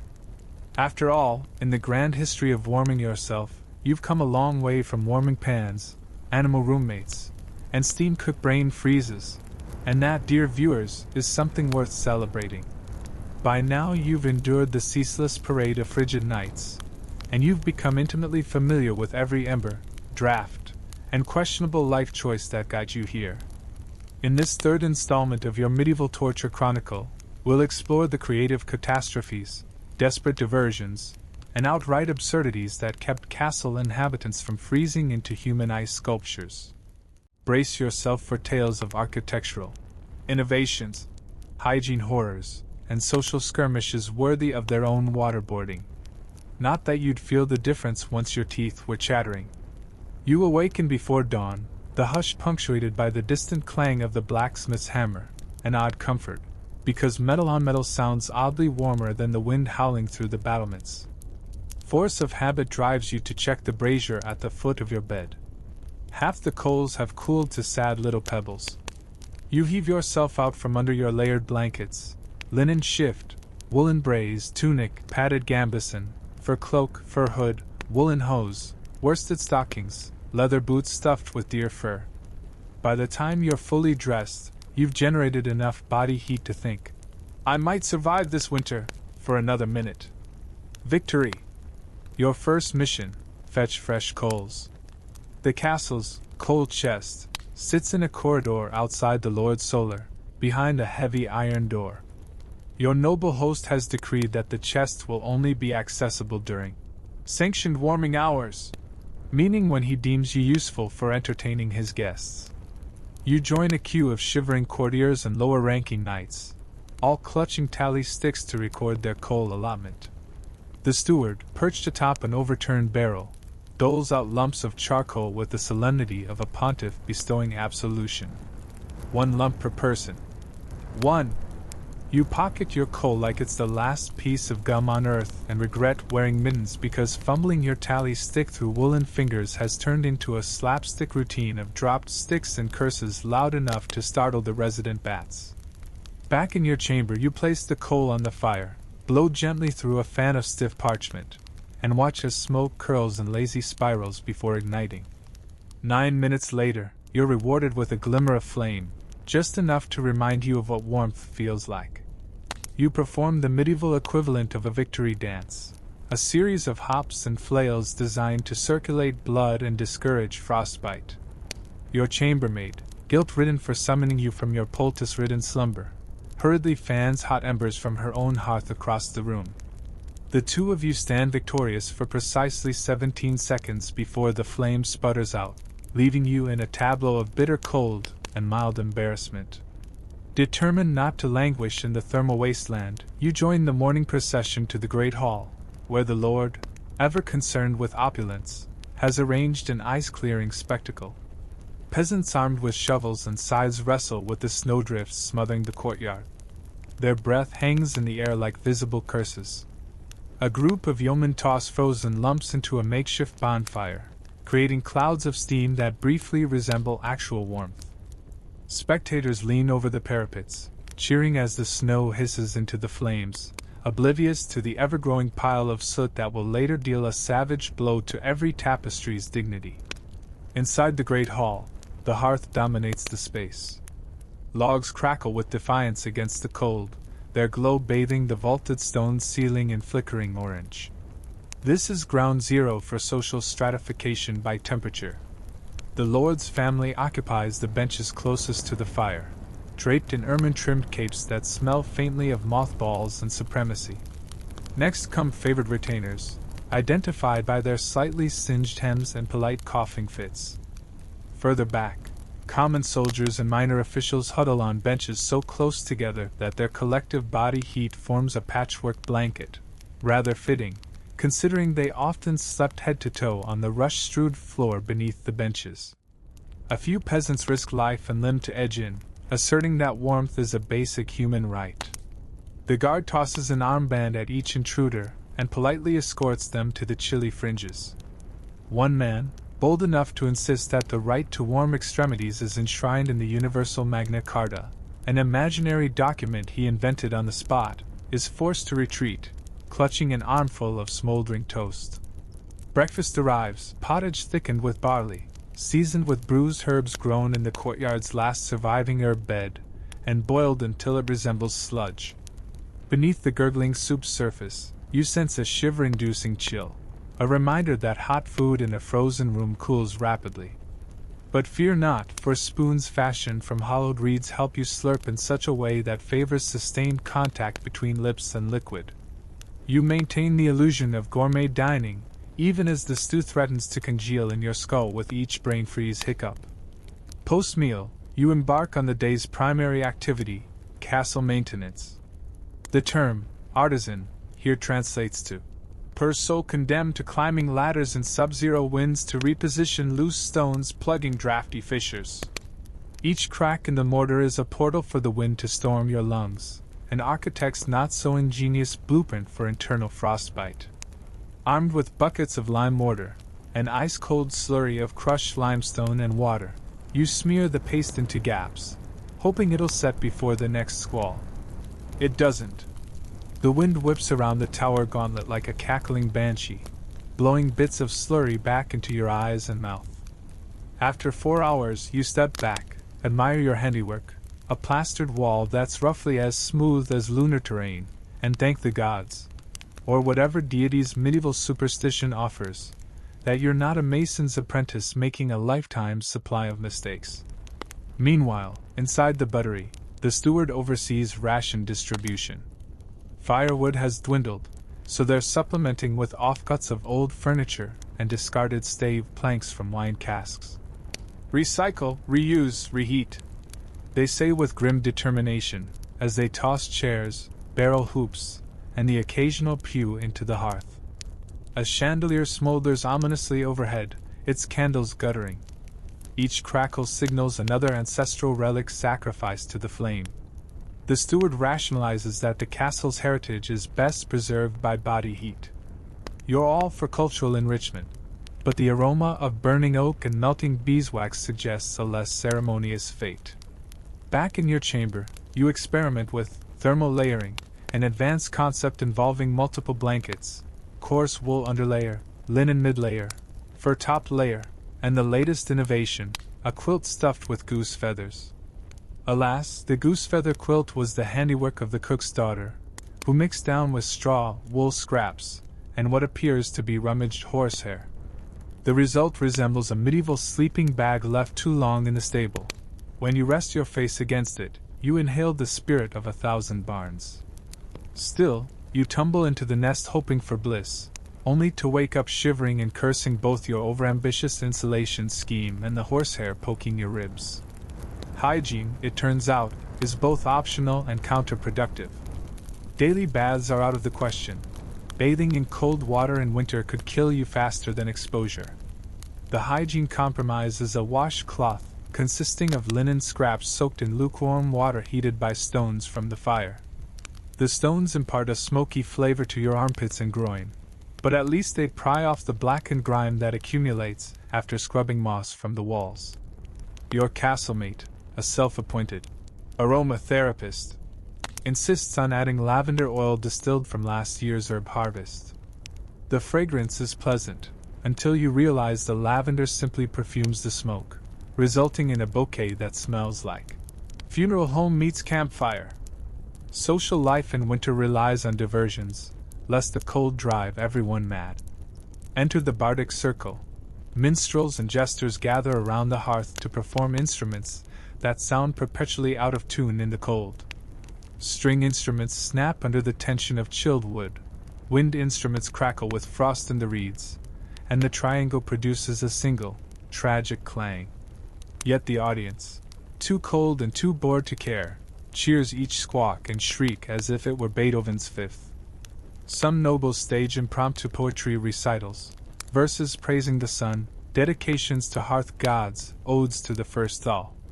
Most poems end abruptly because quills freeze mid-stroke, and poets huddle over gnawed goose quills, breathing warm breath onto ink wells to prevent freezing. In the courtyard, archery practice doubles as a warm-up session.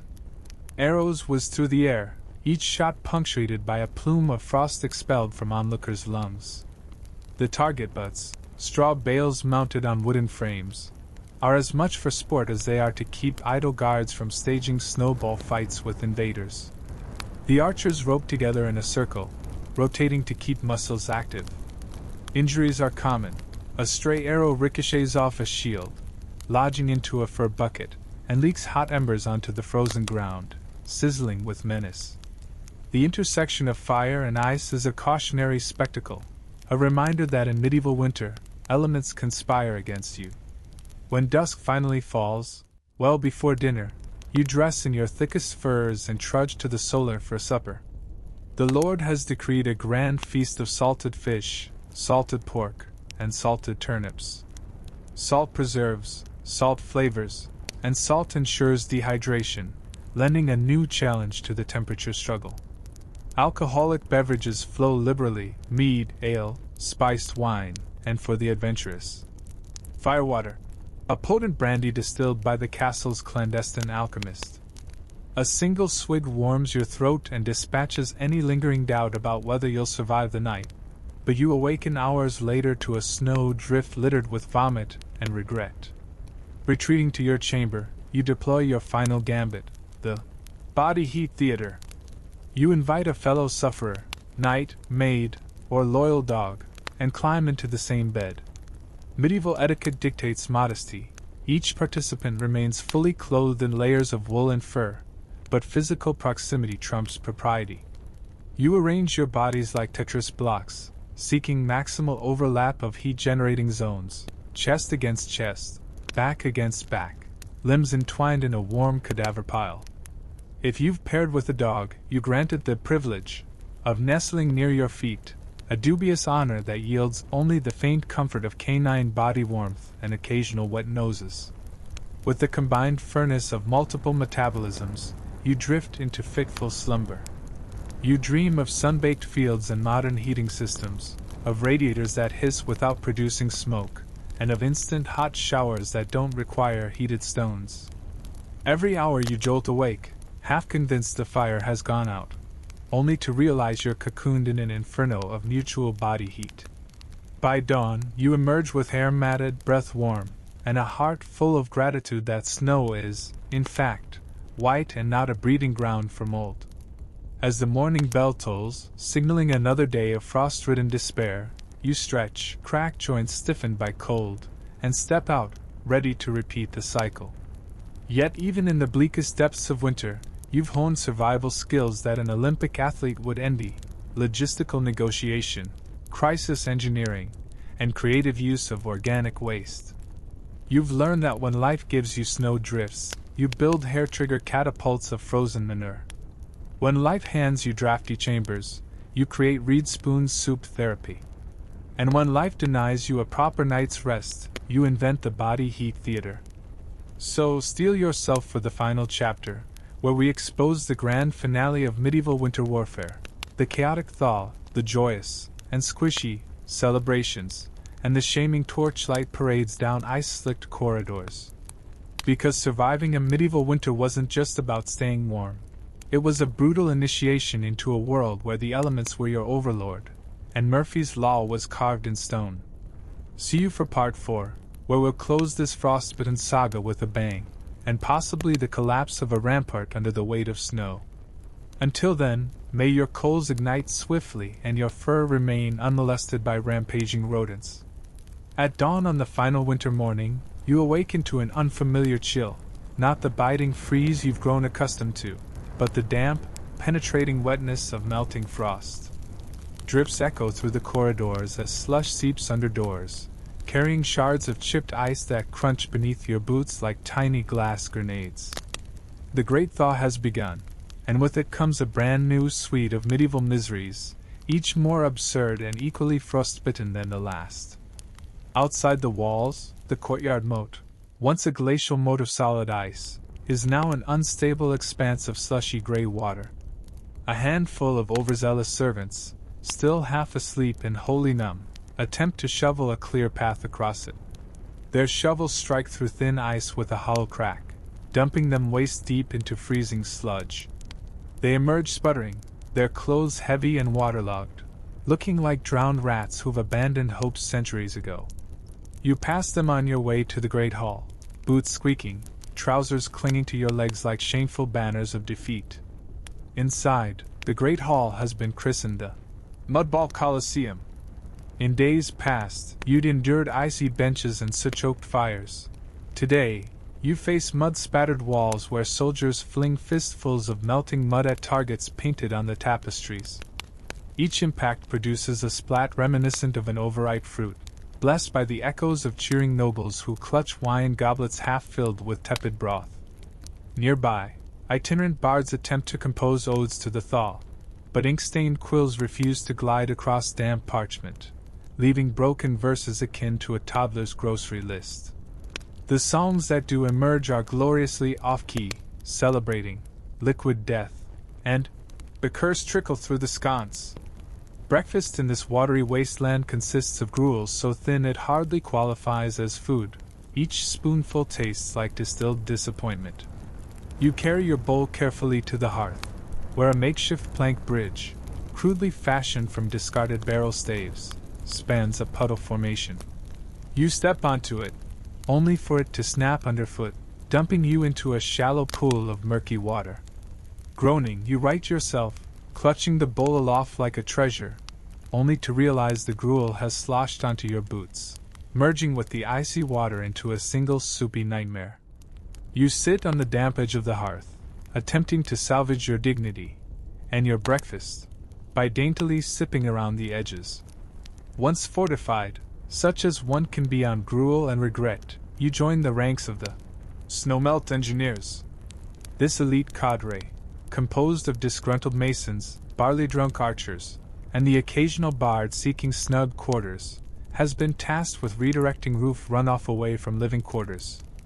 As the sun warms the slate rooftops, torrents of meltwater surge through eaves, turning hallways into rills. You and your fellow engineers jury-rig gutters from split logs and patched leather hides, channeling water into barrels for later use. The resulting contraptions leak at every seam, dribbling water onto the unsuspecting heads of passers-by, who duck and curse as though surprised by basic physics. As midday approaches, the thaw's next act, exposed ditches and hidden sinkholes, takes center stage. The previously frozen ground, once firm underfoot, now gives way in spots, sending guards and pages tumbling into muddy pits.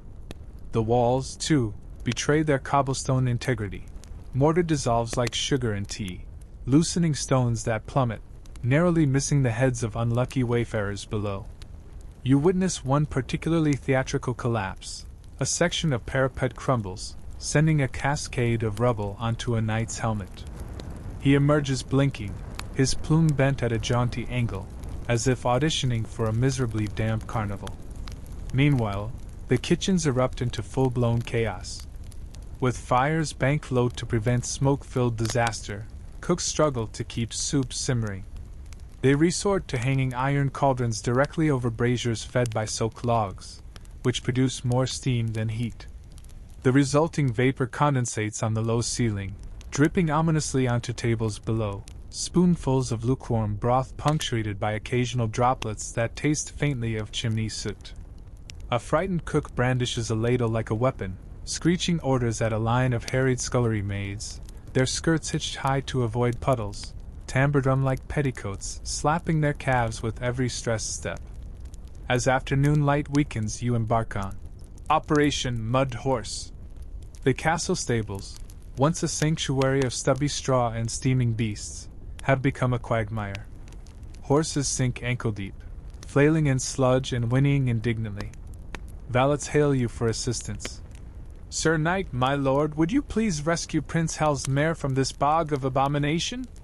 Clad in armor weighed down by water, you wade through filth, the cold seeping through rivets and chainmail.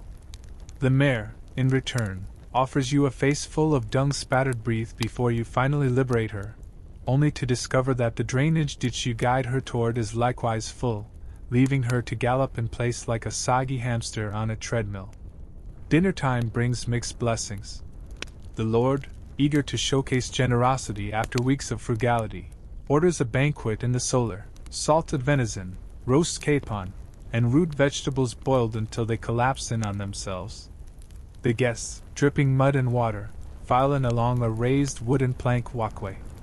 Midway through the feast, the walkway buckles under the combined weight of 12 nobles and a particularly bloated bishop, collapsing into the moat with an undignified splash.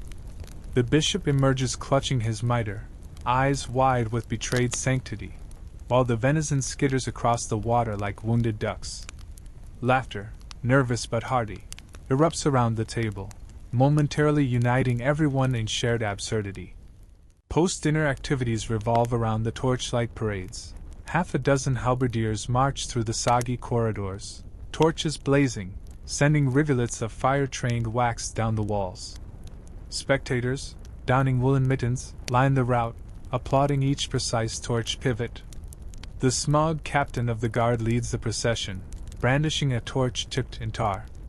He stops before the main stairwell, proclaiming, "Behold the spark of civilization!" and thrusts the torch upward, only for a gush of water to extinguish the flame with a hiss like a scorned cat.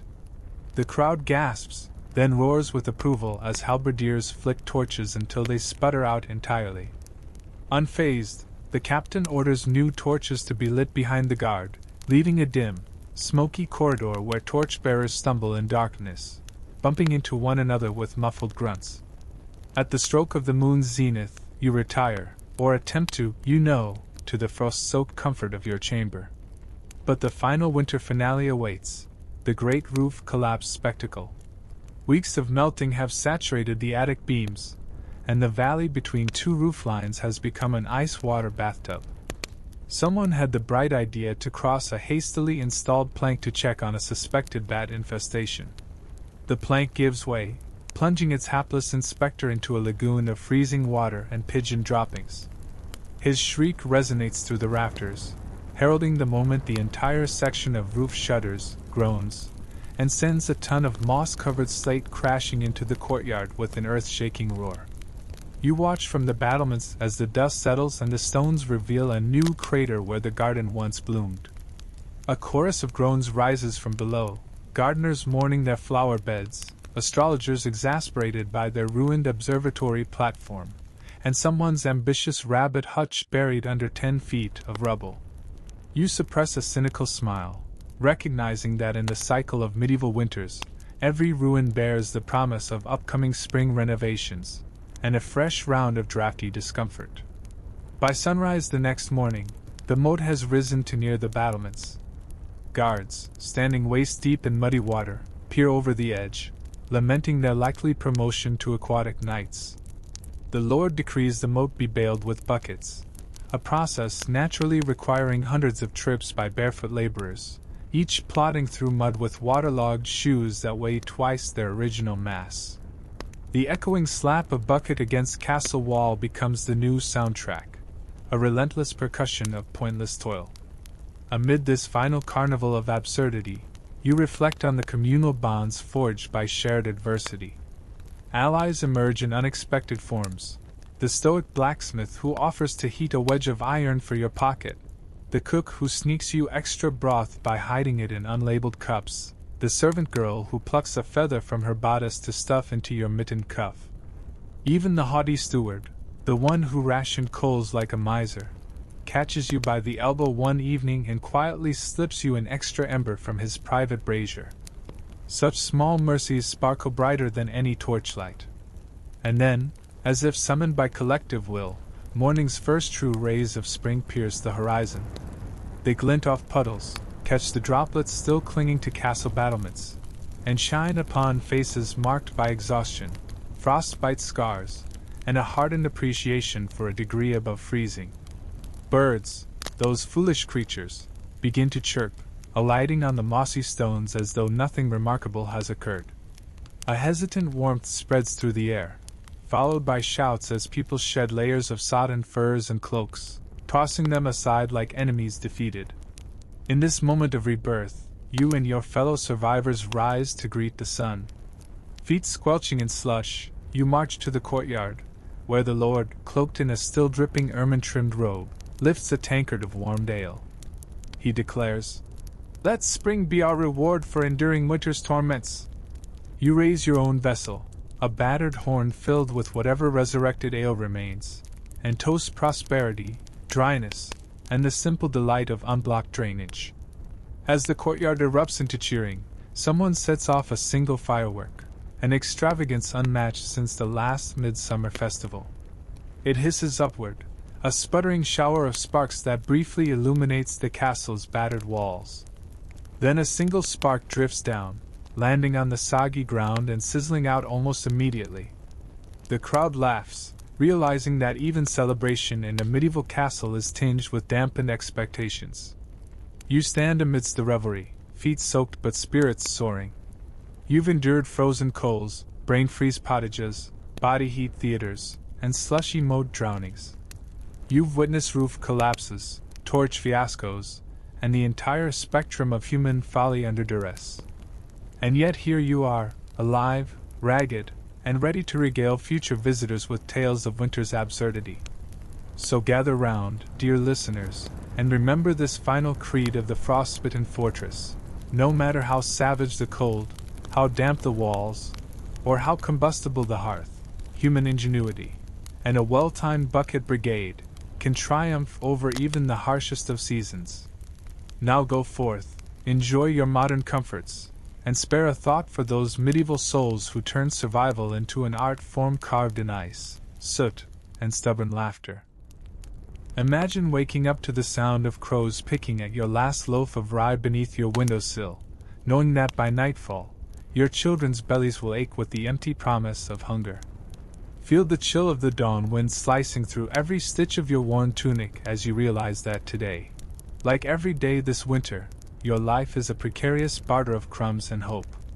Now settle in, because you're about to discover how an entire village teetered on the brink of collapse, rationed its scraps like a miser guarding gold, and turned storage barns into the bleakest game of survival ever imagined. When famine winters struck medieval villages, they weren't merely inconvenient, they were existential catastrophes. Fields lay barren under snowdrifts, livestock perished where they stood, and what little grain remained was hoarded like a dragon's hoard. Yet humans being humans, they devised ingenious, and often absurd, ways to store and dole out the last vestiges of life-sustaining food. This is their story. First, the art of granary alchemy. Villagers constructed communal granaries, towering wooden cribs raised on stone stilts to keep rodents at bay. These granaries looked like crooked sentinels against the horizon, their thatched roofs sagging under the weight of ice. Inside, sacks of barley, rye, and oats were layered with dead nettles and soot, primitive preservatives that kept moisture from igniting mold with the same fervor as a witch trial. Some enterprising soul even tossed in handfuls of crushed charcoal, betting that any spores foolish enough to nestle there would choke themselves to death. Each morning, the granary door, a heavy plank secured with multiple locks, was ceremonially opened by the village reeve, the man chosen less for leadership than for sheer stamina in the face of starvation. He would unlock the first latch, then the second, until the final padlock clicked free. The villagers watched with bated breath, for whatever came through that door marked the day's survival ration. Too little grain and murmurs of panic rippled through the crowd. Too much, and whispers of wasted bounty would haunt cooking fires for days. In some winters, clever rationers invented the layered loaf. They took milled barley, mixed it with water and a pinch of ash, to ward off pests, then baked it into flat, wafer-thin rounds. These rounds were stacked into horn-shaped baskets, hence the name, cornucopia loaf, and hung from rafters in the great hall. Each morning, a slice was hacked off with a rusty blade and given to each household.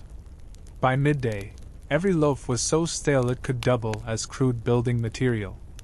Yet the villagers pretended it was gourmet fare, sprinkling it with thistle pollen or the faint memory of dandelion roots to impart a sense of flavor. Starvation, it turned out, could be a master chef in reverse. Next came the ritual of the peck and a prayer. Grain was measured in pecks, 1 peck per adult, half a peck per child, dispensed from the granary into small wooden measures. The reeve would dip his hand into the bin and scoop until the measure brimmed. Then, before passing it to the starving family at the front of the line, he would pause, close his eyes, and murmur something that sounded vaguely like a blessing. Most villagers had forgotten the exact wording of any real prayer, so they settled for, "May this porridge keep you from death," which had the dual benefits of brevity and brutal honesty. Of course, relying solely on grains was a recipe for nutritional scurvy, quite literally. Enter the midnight foragers. In desperation, brave souls snuck from their hovels under cover of darkness to seek out turnips, wild roots, and bark. The fields beyond the village were patrolled by frostbitten sentries wielding torches and pitchforks, as paranoid about thieves as they were about wolves. These foragers carried small satchels of salted fish or bacon rind as bribes, for what amounts to protection money from your own guards is an exquisite medieval twist. Many returned triumphant with handfuls of mossy roots. Others never returned at all, their lanterns extinguished, swallowed by the frozen moor. Back in the village, mothers perfected the art of stretched porridges. A pot of water was stirred with a spoonful of barley, a scrap of soaked acorns, and whatever leafy green her children dared lift from a frozen garden. Once boiled into a slurry, It was distributed in bowls so shallow that the contents cooled before they even landed in hands. Yet the ritual of tucking a spoon into those bowls became an act of ritual defiance. We will eat, no matter how pitiful the meal. The most macabre storage device was the meat pit. Before the first frost, villagers slaughtered every possible beast, cows, pigs, sheep, and buried them in pits lined with straw. The icy ground acted as a natural freezer. Sprinkle on juniper berries and bay leaves, and you had medieval cold storage. Come midwinter, opening a pit was akin to cracking open a mausoleum. The air hissed as icy vapors escaped, revealing slabs of meat tinged green around the edges. But by slicing off the moldy rind and grilling the inner core, one could eat well enough to avoid starvation, although the side effects included hallucinations and a sense of existential dread that lingered long after the last bite. Then there was the dark art of ration black markets. Even in the direst hunger, someone always sought to profit. A discreet knock on a well-worn door beneath the granary would summon the local brain witch, a woman rumored to have diverted handfuls of oats in exchange for her late-night ale, and perhaps a favor or two. These clandestine deals enriched her manor, which sat improbably stocked with potato-like tubers and preserved berries.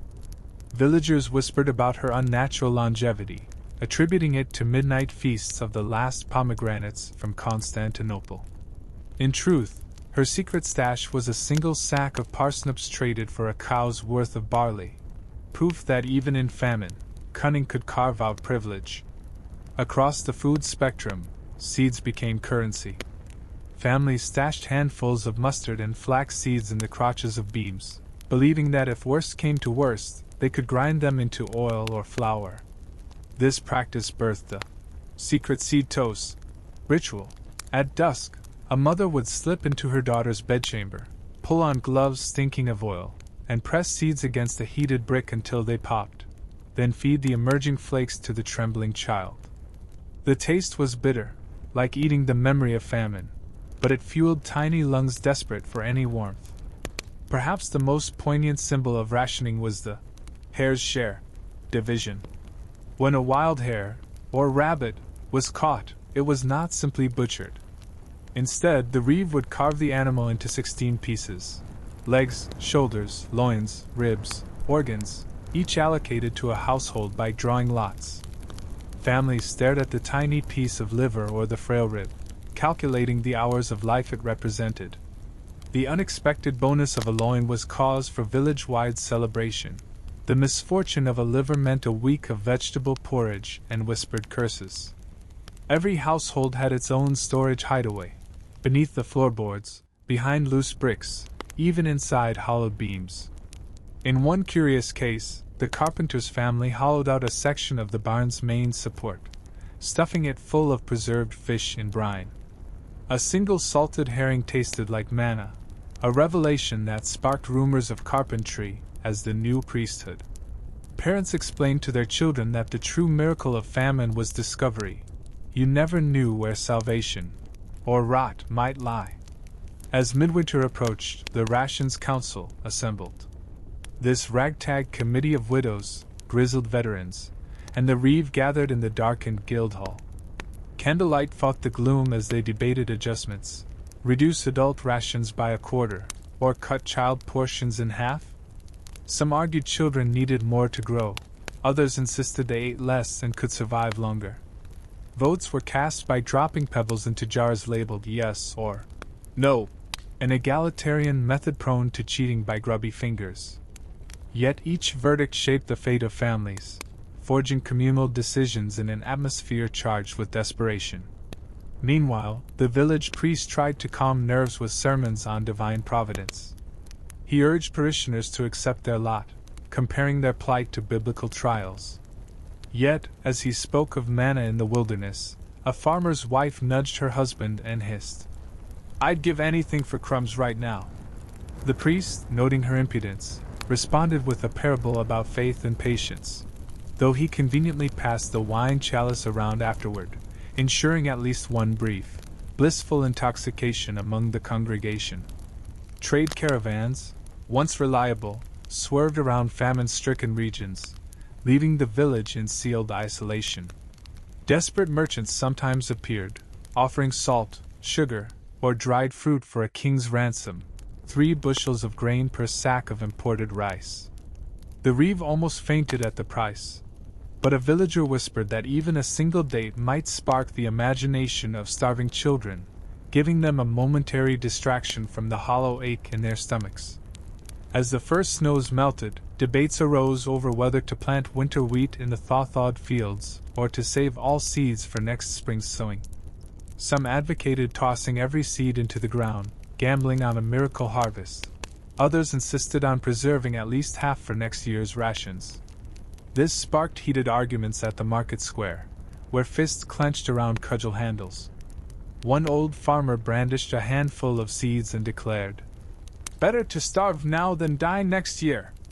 His words hung in the frigid air, a testament to the impossible choices famine forced upon simple people.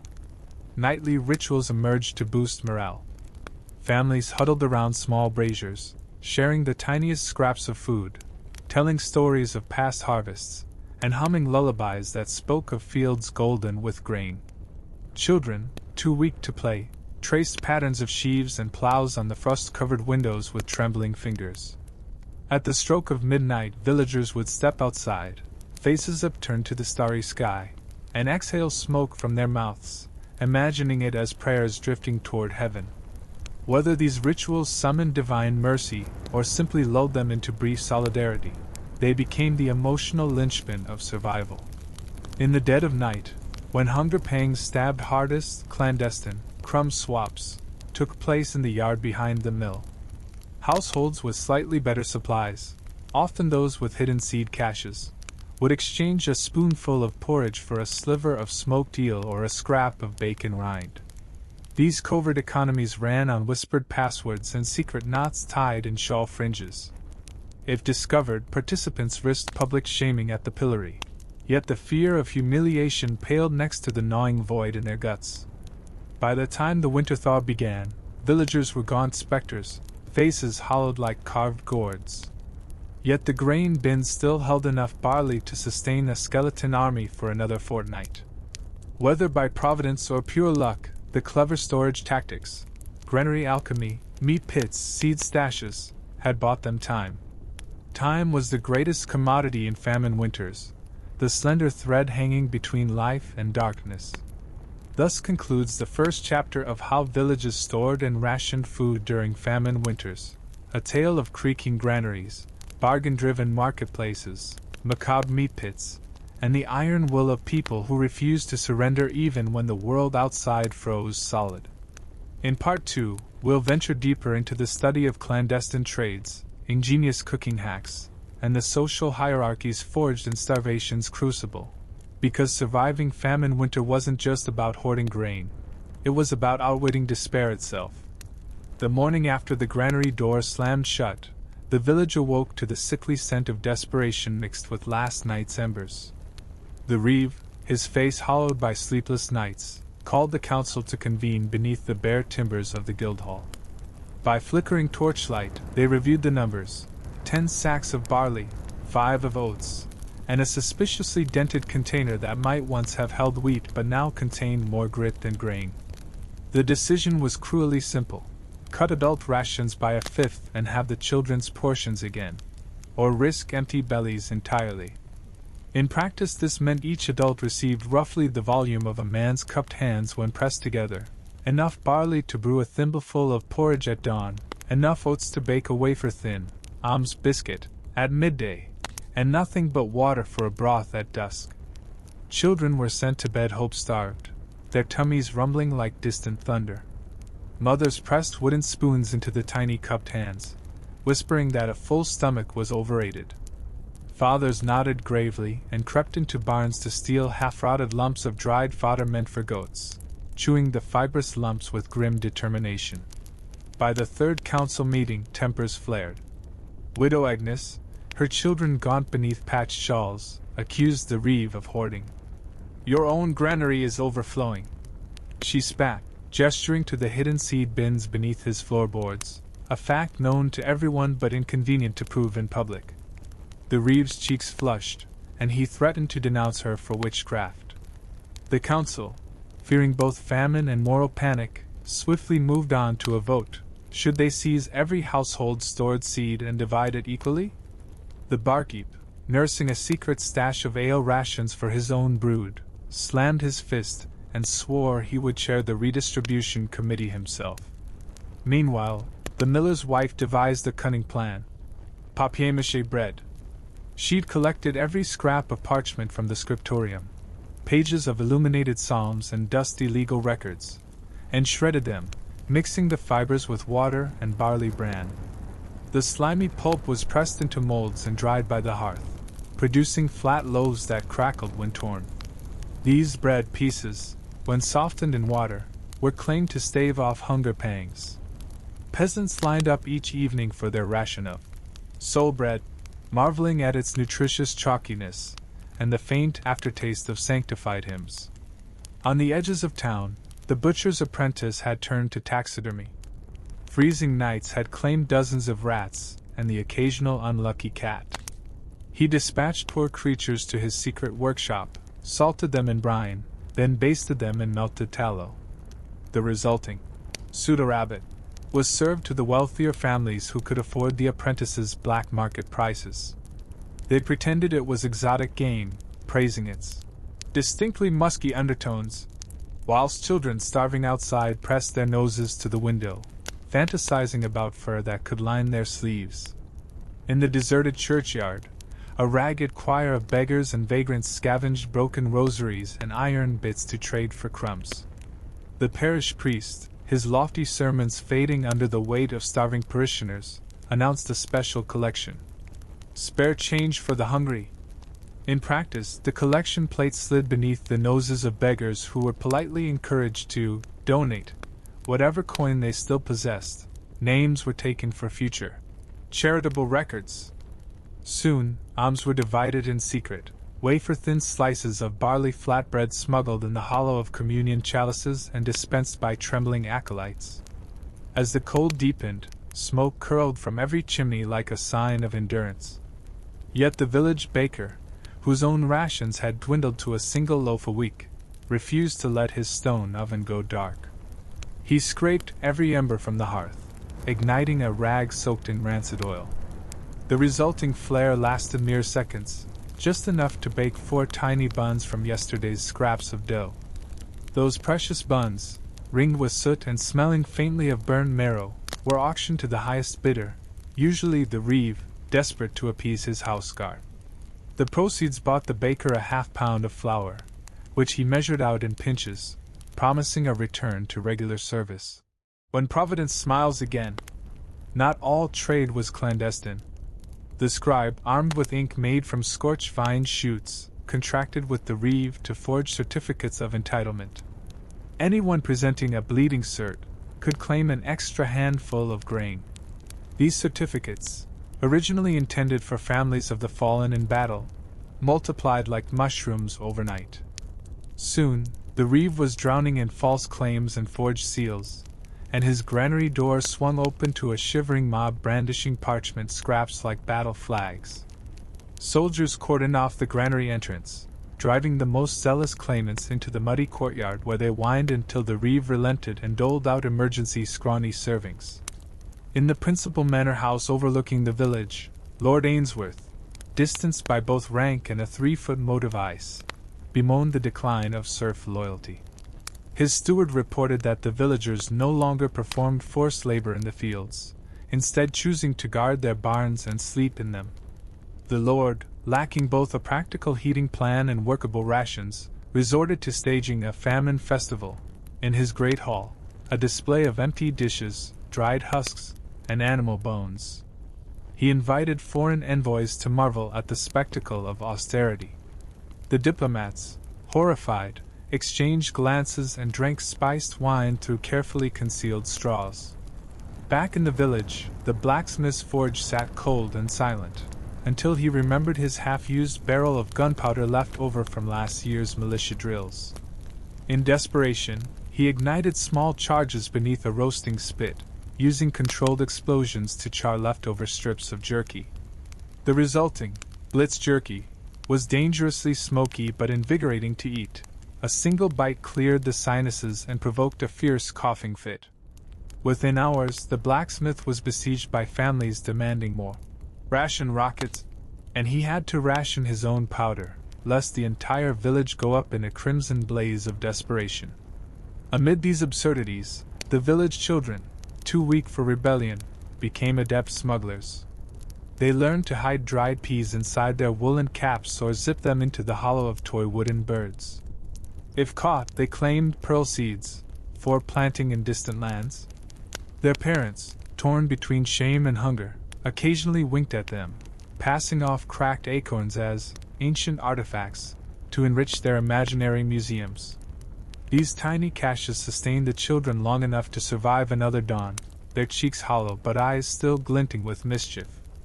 Food caches proliferated in unlikely places, beneath troughs, inside the thatch of roof rafters, at the bottom of well shafts, even inside the hollowed-out stump of the village oak. The oak stump had once hosted the annual May dance. Now it groaned under the weight of stolen wheat. At midnight on the winter solstice, a hush fell while villagers crept to the oak, each retrieving a pinch of grain in reverent silence. Some claimed the oak's spirit granted visions of spring. Others simply ate the grain before dawn to avoid suspicion. At the mill, the water wheel had frozen solid weeks ago. The miller, plagued by spinning nightmares, hacked away ice with a sledgehammer until the wheel wobbled back to life, pumping just enough water to grind barley into flour. The resulting flour was coarse and full of grit, resembling the sand used in mortar. Yet when mixed into porridge, it produced a gurgling sludge that at least passed for sustenance. The miller sold 20 pounds at a time to the reeve, who distributed it in handfuls to families deeming it officially blessed by mortality. The adjacent blacksmith's apprentice, noticing the miller's success, heated scrap metal in the forge and tossed it into barrels of water to create crude steam vents beneath a communal cauldron. Villagers queued around the cauldron each night, holding bowls aloft to capture hot, smoky broth. The steamed soup tasted vaguely of iron and soot, but the warmth it delivered was worth every ashy spoonful. The apprentice, delighted by his newfound power, raised the price of a bowl to 1 cracked acorn, which he proudly displayed on his windowsill as a token of respect. In the plague of shortages, rumors swirled of a wandering merchant with a sack of dried citrus peels rumored to cure scurvy. By the time he reached the village outskirts, after 2 days' travel and a detour through frozen marshes, he had but a handful of peels left. He sold them at a princely price, 3 bushels of oats for 5 rinds. The oats were worth less, but the villagers prized the aromatic wedges as talismans. They burned the peels in small hearths, hoping the citrus-scented smoke would ward off famine spirits. Instead, it attracted hordes of mice that feasted on the remaining grain. In the darkness beneath the manor's wine cellar, clergy members whispered of an Easter reserve, a hidden stash of honey and cheese set aside for the feast of the resurrection. They swore an oath of secrecy, even as the reeve threatened torture for the location. When at last the secret door was found, concealed behind a stack of empty casks, the treasures within had turned to rancid sludge and maggot-infested curds. The would-be treasure hunters fell to their knees, not in reverence, but in suppressed horror. The reeve decreed the remains be burned, reasoning that at least the smoke would signal divine indignation. By the time the worst of winter waned, the village had transformed into an underground network of smugglers, hucksters, and would-be magicians, all peddling scraps of hope for scraps of food. The social order, tenuous at first, had mutated. Families were now ranked by their secret reserves. The widow with a hidden basket of turnips commanded respect second only to the reeve himself. The blacksmith's apprentice wielded influence far beyond his station, his ration rockets, coveted by nobles. Even the scribe, once considered a mere pen pusher, sat at the reeve's table, selling forged bread licenses that legitimized each household's share. And yet, in this grim tapestry of survival, small acts of kindness glimmered like embers in the dusk. The Reeves guard discreetly passed half a loaf to the miller's son each night. The miller's wife let the widow Helen slip into her kitchen for a ladle of porridge when the widow's own pots sat empty. The baker taught the blacksmith's child how to stretch a pinch of flour by mixing it with ground parsnip skins. In return, the blacksmith offered occasional sparks of heated metal to comfort his neighbor's cold hands. One morning, as the thaw signaled the end of famine's grip, the Reeve called for a final tally. By miracle or by human cunning, the granary still held enough barley to feed one more week at the original ration. Gasps filled the council chamber. There would be no immediate return to full-strength rations, but the thought of extra grain sparked faint smiles. The mothers tucked their children into beds with full bowls of porridge for the first time in months. Fathers danced drunkenly in the barn with stolen rinds of citrus peels. Even the priests emerged from their gloom to ring church bells in celebration. In the weeks that followed, the village emerged blinking into spring, its people lean but fierce. They had grocery lists scrawled on memory alone, storage techniques carved into their bones, and a newfound appreciation for every crumb. Seed caches were hoisted onto carts, granary doors were oiled and locked, and a solemn vow was whispered under breath. Never again would they cede control of their larders to circumstance. Thus ends the second chapter of this famine winter chronicle, a tale of rationed hope, contraband sustenance, social revolution, and the small miracles born of shared hardship. In Part 3, we will explore how the villagers celebrated their survival, rebuilt communal bonds, and cautiously sowed the seeds of next year's harvest, bearing scars, wisdom, and perhaps, just maybe, a glimmer of faith in better seasons to come. As spring's first sunbeams prick through the frost-smeared windows of the squat peasant cottages, the village stirs from its starvation stupor. Limbs that once trembled with chill now flex with the promise of warmth. The frozen ground cracks like ancient bones beneath heavy boots.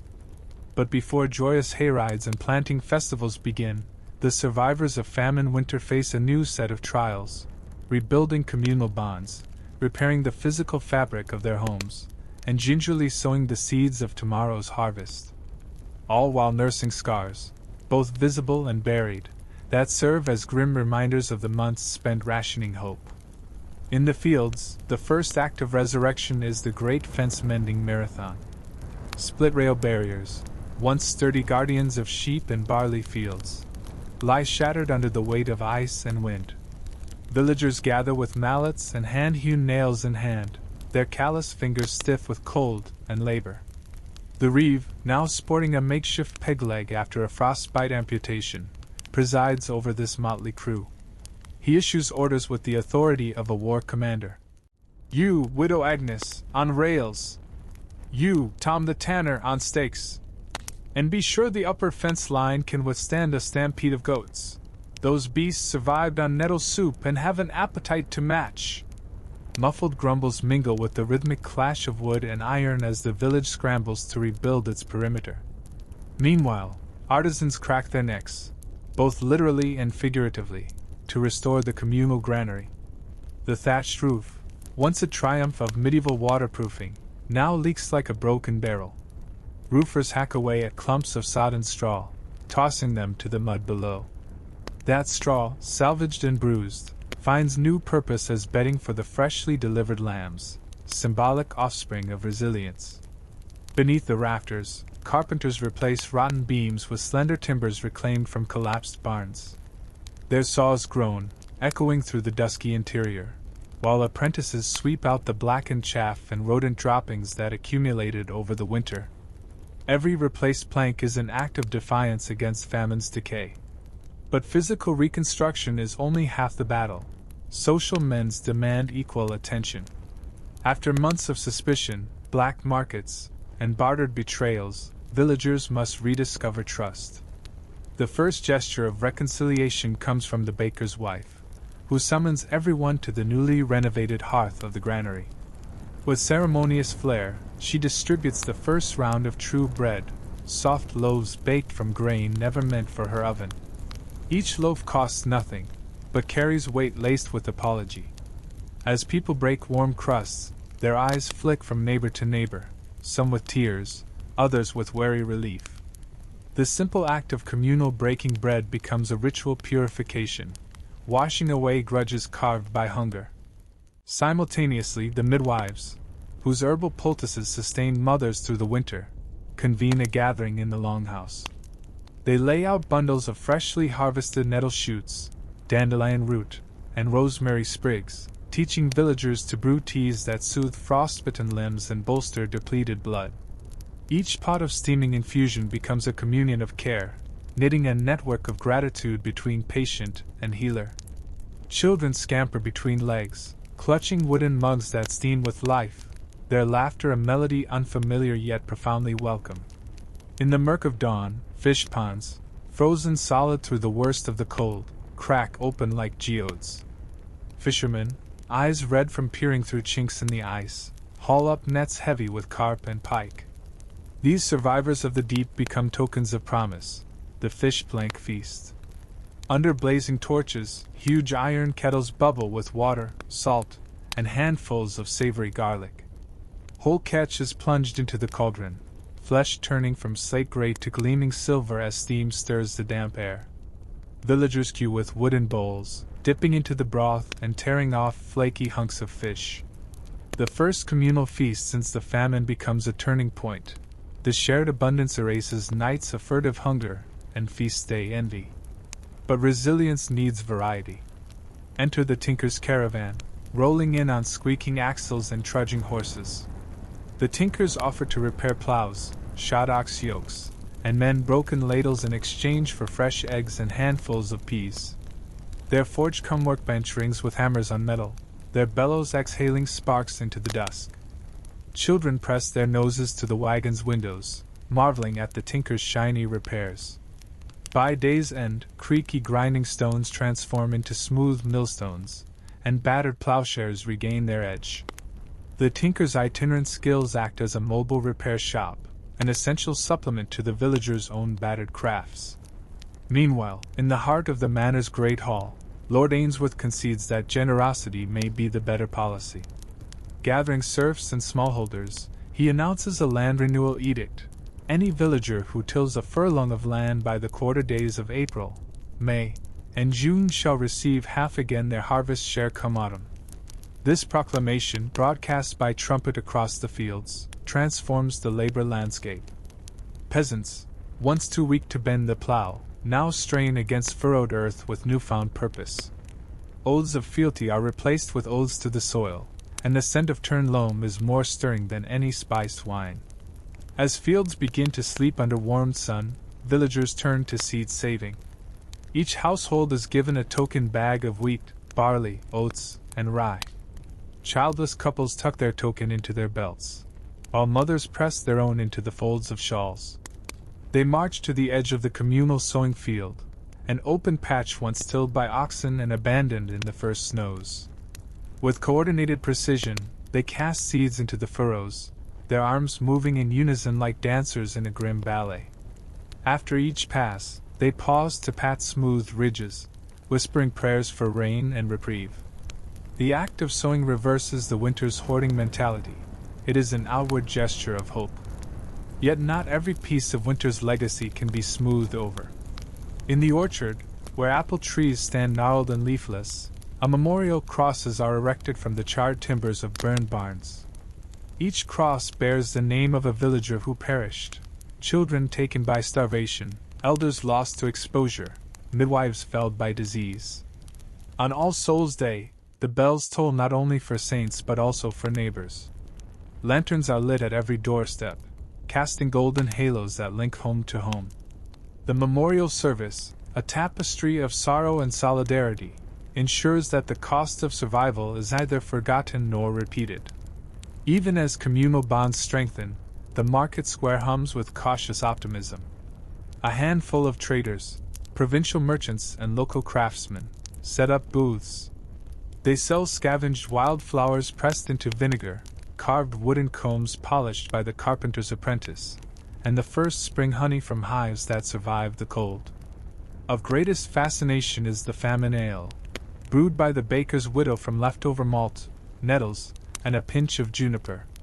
The ale's taste is tangy, reminding drinkers of both bitterness and renewal. Each tankard carries the unspoken message: we lived through darkness, and we still taste the dawn. Children, once listless and pale, orchestrate a festival of play. They fashion toys from scraps, whistles from hollow reeds, dolls from rags, miniature catapults from pieces of fence rail. At noon, they parade through the village as a mock army, banners made of cabbage leaves fluttering overhead. The adults stand at their doors, some cheering, others shedding quiet tears at the sight of flesh dwindled to elbows and knees but still capable of laughter. Behind this spring spectacle, secret councils form to document the lessons of winter. Elders convene in the barns, chronicling storage techniques, barley paste recipes, and detail soft clandestine trades that sustained them. They compose a famine codex, not a book for scholars, but a series of pictograms and rhymes to teach future generations. 2 strands of rope for granary stanchions, 3 handfuls of ash per sack, for acorn toasting sessions per month. The codex, stitched between leather scraps, is hidden in the base of a newly built silo, its location whispered only by oath-sworn villagers. In the manor solar, the priest convenes a final rite of thanksgiving. He anoints the reborn granary door with consecrated oil and hangs an embroidered cloth depicting a sheaf of wheat framed by a rainbow. Musicians strike lutes and flutes, playing anthems of harvest and mercy. Even Lord Ainsworth, his robe now patched with humble linen, picks up a small hand drum and joins the procession through the courtyard. As twilight descends, villagers gather for the night of rekindling. Each household brings a smoldering ember, saved from the baker's hearth in iron hearthstones, and passes it along a torchlit chain to the granary brazier. Flames leap to life in a triumphant blaze, illuminating the still wet cobbles and the faces of people who, against all odds, stood firm against famine's bleakest hour. The 3rd chapter of this famine winter saga closes not with empty belly cries but with the crackle of rebuilding, the murmur of apologies exchanged over freshly turned earth, and the shared resolve that no future winter would find them unprepared. In the final part, we will unveil how the summer's bounty returned, how rivalries rekindled, and how the memory of famine reshaped feudal loyalties for generations to come. Fields ripen under the summer sun, golden waves of wheat bowing in the breeze like hosts of dour worshippers greeting the dawn. At last, the promise of spring planting yields its reward. The first sickles are sharpened, and villagers march out at dawn with woven baskets swinging from their arms. Scythes glint on the horizon, snipping through stalks with a whisper that feels like hope incarnate. The air buzzes with the low hum of insects, and the hoarse laughter of families reunited after months of rationed misery. This is the beginning of the harvest chapter, a jubilation tinged with the bitter aftertaste of famine's lessons, a race to reap what was sown and bind it into sheaves before the fickle weather betrays them once more.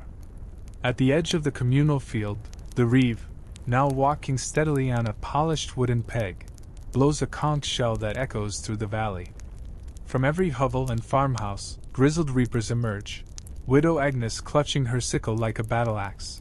Tom the tanner, whose hands once raw from peeling hides now caress grain stalks as if apologizing for the winter's cruelty. Young Rachel, barely 14 but already callous from carrying empty pots of porridge, now tasked with tying the first 7 wheat bundles. Children trail behind with cloth sacks, chucking loose kernels into the nearest granary cart. Each thump of grain against wood resonates like a drumbeat of survival, a counterpoint to the memory of hollow stomachs. The first bundles are hauled to the threshing floor, a circular patch of beaten earth ringed with timber stakes. Here, strong backs and heavy flails transform wheat ears into free-falling grains, which spiral skyward before settling in tumbling waves. Dust clouds swirl like ghosts of past hardships, settling on brows and tunics. Every strike is choreographed by rhythm, flail up, down, sideways, and repeat. Elderly journeymen oversee the dance, correcting slack arms and teaching newcomers how to lean into the swing, using body weight to conserve energy. By midday, the air is heavy with chaff, the taste of summer sharp on every tongue. Meanwhile, in the barnyard, the livestock bawl their own Hallelujah chorus. Cows, once emaciated, now flaunt broad flanks, their hides sleek from renewed grazing. Pigs rooted in muddy pens, now fatten on barley mash and leftover vegetable bits. Sheep baa as children dash through their sheds, pulling handfuls of fresh hay into woven feeders. The mill pond, thawed to a mirror sheen, reflects swallows darting overhead, tiny arrows of life returning to the frail world. And in the orchard, apple trees bow under the weight of green fruits, silent promises of autumn's cider. Yet abundance breeds new tensions. The granary, once a fortress against hunger, now overflows with sacks straining their seams. Arguments simmer over distribution. Should each family receive the same share, or should those who bore the heaviest winter burdens be granted extra? Widow Agnes, whose children survived on nettle broth and candleend bread, demands priority. The reeve hesitates, recalling her public accusation of his hidden seed stores. Justice versus mercy debates crackle louder than any threshing flail, threatening to mar the harvest high. It takes the baker's wife, her hands still dusted with flour, to intervene. She bakes a dozen large loaves, sweetened with the last of the honey reserves, and offers them to the disputants. As the warm, fragrant bread passes between hands, the argument dissolves into reluctant smiles. The simple act of sharing, just as in spring's communal loaf-breaking, reknits fragile bonds and reminds all that abundance is best measured in generosity. From the manor windows, Lord Ainsworth watches the bustle. Gone is the aloof baron whose famine festival once alienated his serfs. In his place stands a cautious patron, keen to cement renewed loyalty. He orders the construction of a new dovecot beside the granary, a tower of timber and stone where pigeons will nest come next season, providing fresh meat and fertilizer for the fields. Skilled masons and laborers are summoned, and for once, peasants and nobles hammer side by side. Each stone laid is a symbol. No longer must resources be hoarded in isolation, but invested in communal prosperity. At the same time, the tinker's caravan returns, bringing trinkets and repair services now in high demand. Ox yokes splintered under winter's strain are reforged. Plowshares dulled by rocky earth are sharpened. The tinker, once a novelty, is now honored guest at midday meals, offered pots of salted fish and bowls of fresh cider. In exchange, he sharpens scythes on the spot, his grinding wheel singing a metallic hymn. Children gather round, their eyes wide as sparks shower like fireflies. The tinker teaches them to identify good iron by its ring, promising that well-maintained tools prolong both harvests and lives. All this activity culminates in the midsummer festival, when the sun stands high and daylight seems infinite. The market square is transformed, stalls of fragrant herbs, golden honeycombs, and woven baskets line the cobbles. Musicians play rebeck and hurdy-gurdy beneath bright pennants, dancers swirl in circles, skirts billowing like living flowers. Cakes made from fresh milk and eggs are piled high on long tables. Flagons of ale froth with exuberant life.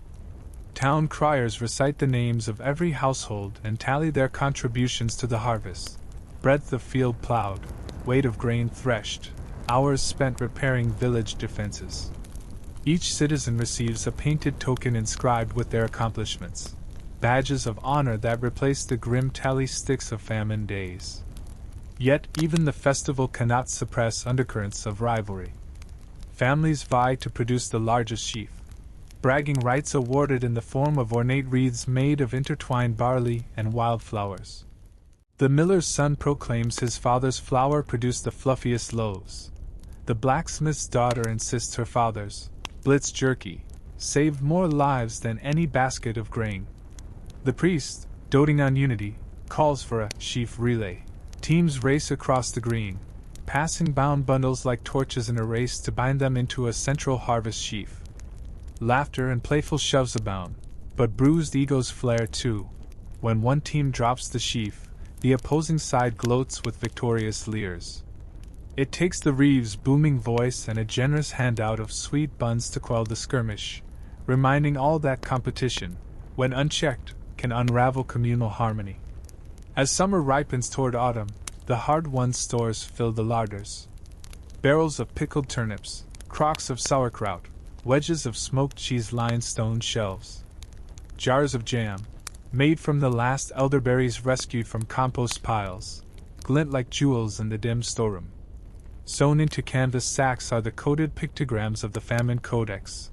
2 knotted cords indicate barley and slaw 1, a single feather marks the secret herring cache, and a simple X warns of ruined seed varieties.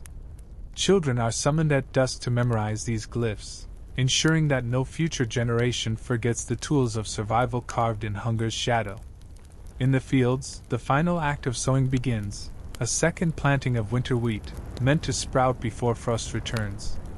This gamble, risking the newly harvested grain for next year's yield, divides the village.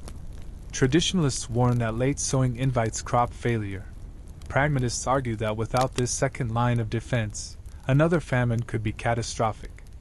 Once again the reeve calls the council, but the baker's wife intervenes with a loaf shaped like a sheaf of wheat, the ambassador loaf, and urges her neighbors to trust in the wisdom gained from shared trial. Inspired by her gesture, the village decides to divide the risk. Half the grain goes into second planting, half remains stored. This compromise marries hope with prudence, a testament to lessons writ in scarcity. Beyond logistics, the emotional scars of famine linger. At night, some villagers still awaken with hunger pains, their dreams haunted by visions of empty granary bins. Mothers toss beside their children, whispering lullabies soaked in porridge metaphors. In the tavern, conversations drift to whispered confessions. "I once sold my wedding ring for a handful of seeds," admits an older man. "I blamed my neighbor for stealing my ration," confesses a tearful maiden. Such revelations, rather than inviting scorn, draw nods of empathy. The community's collective confession becomes a catharsis, exorcising the ghosts of betrayal and reminding all that compassion is the mortar binding broken lives.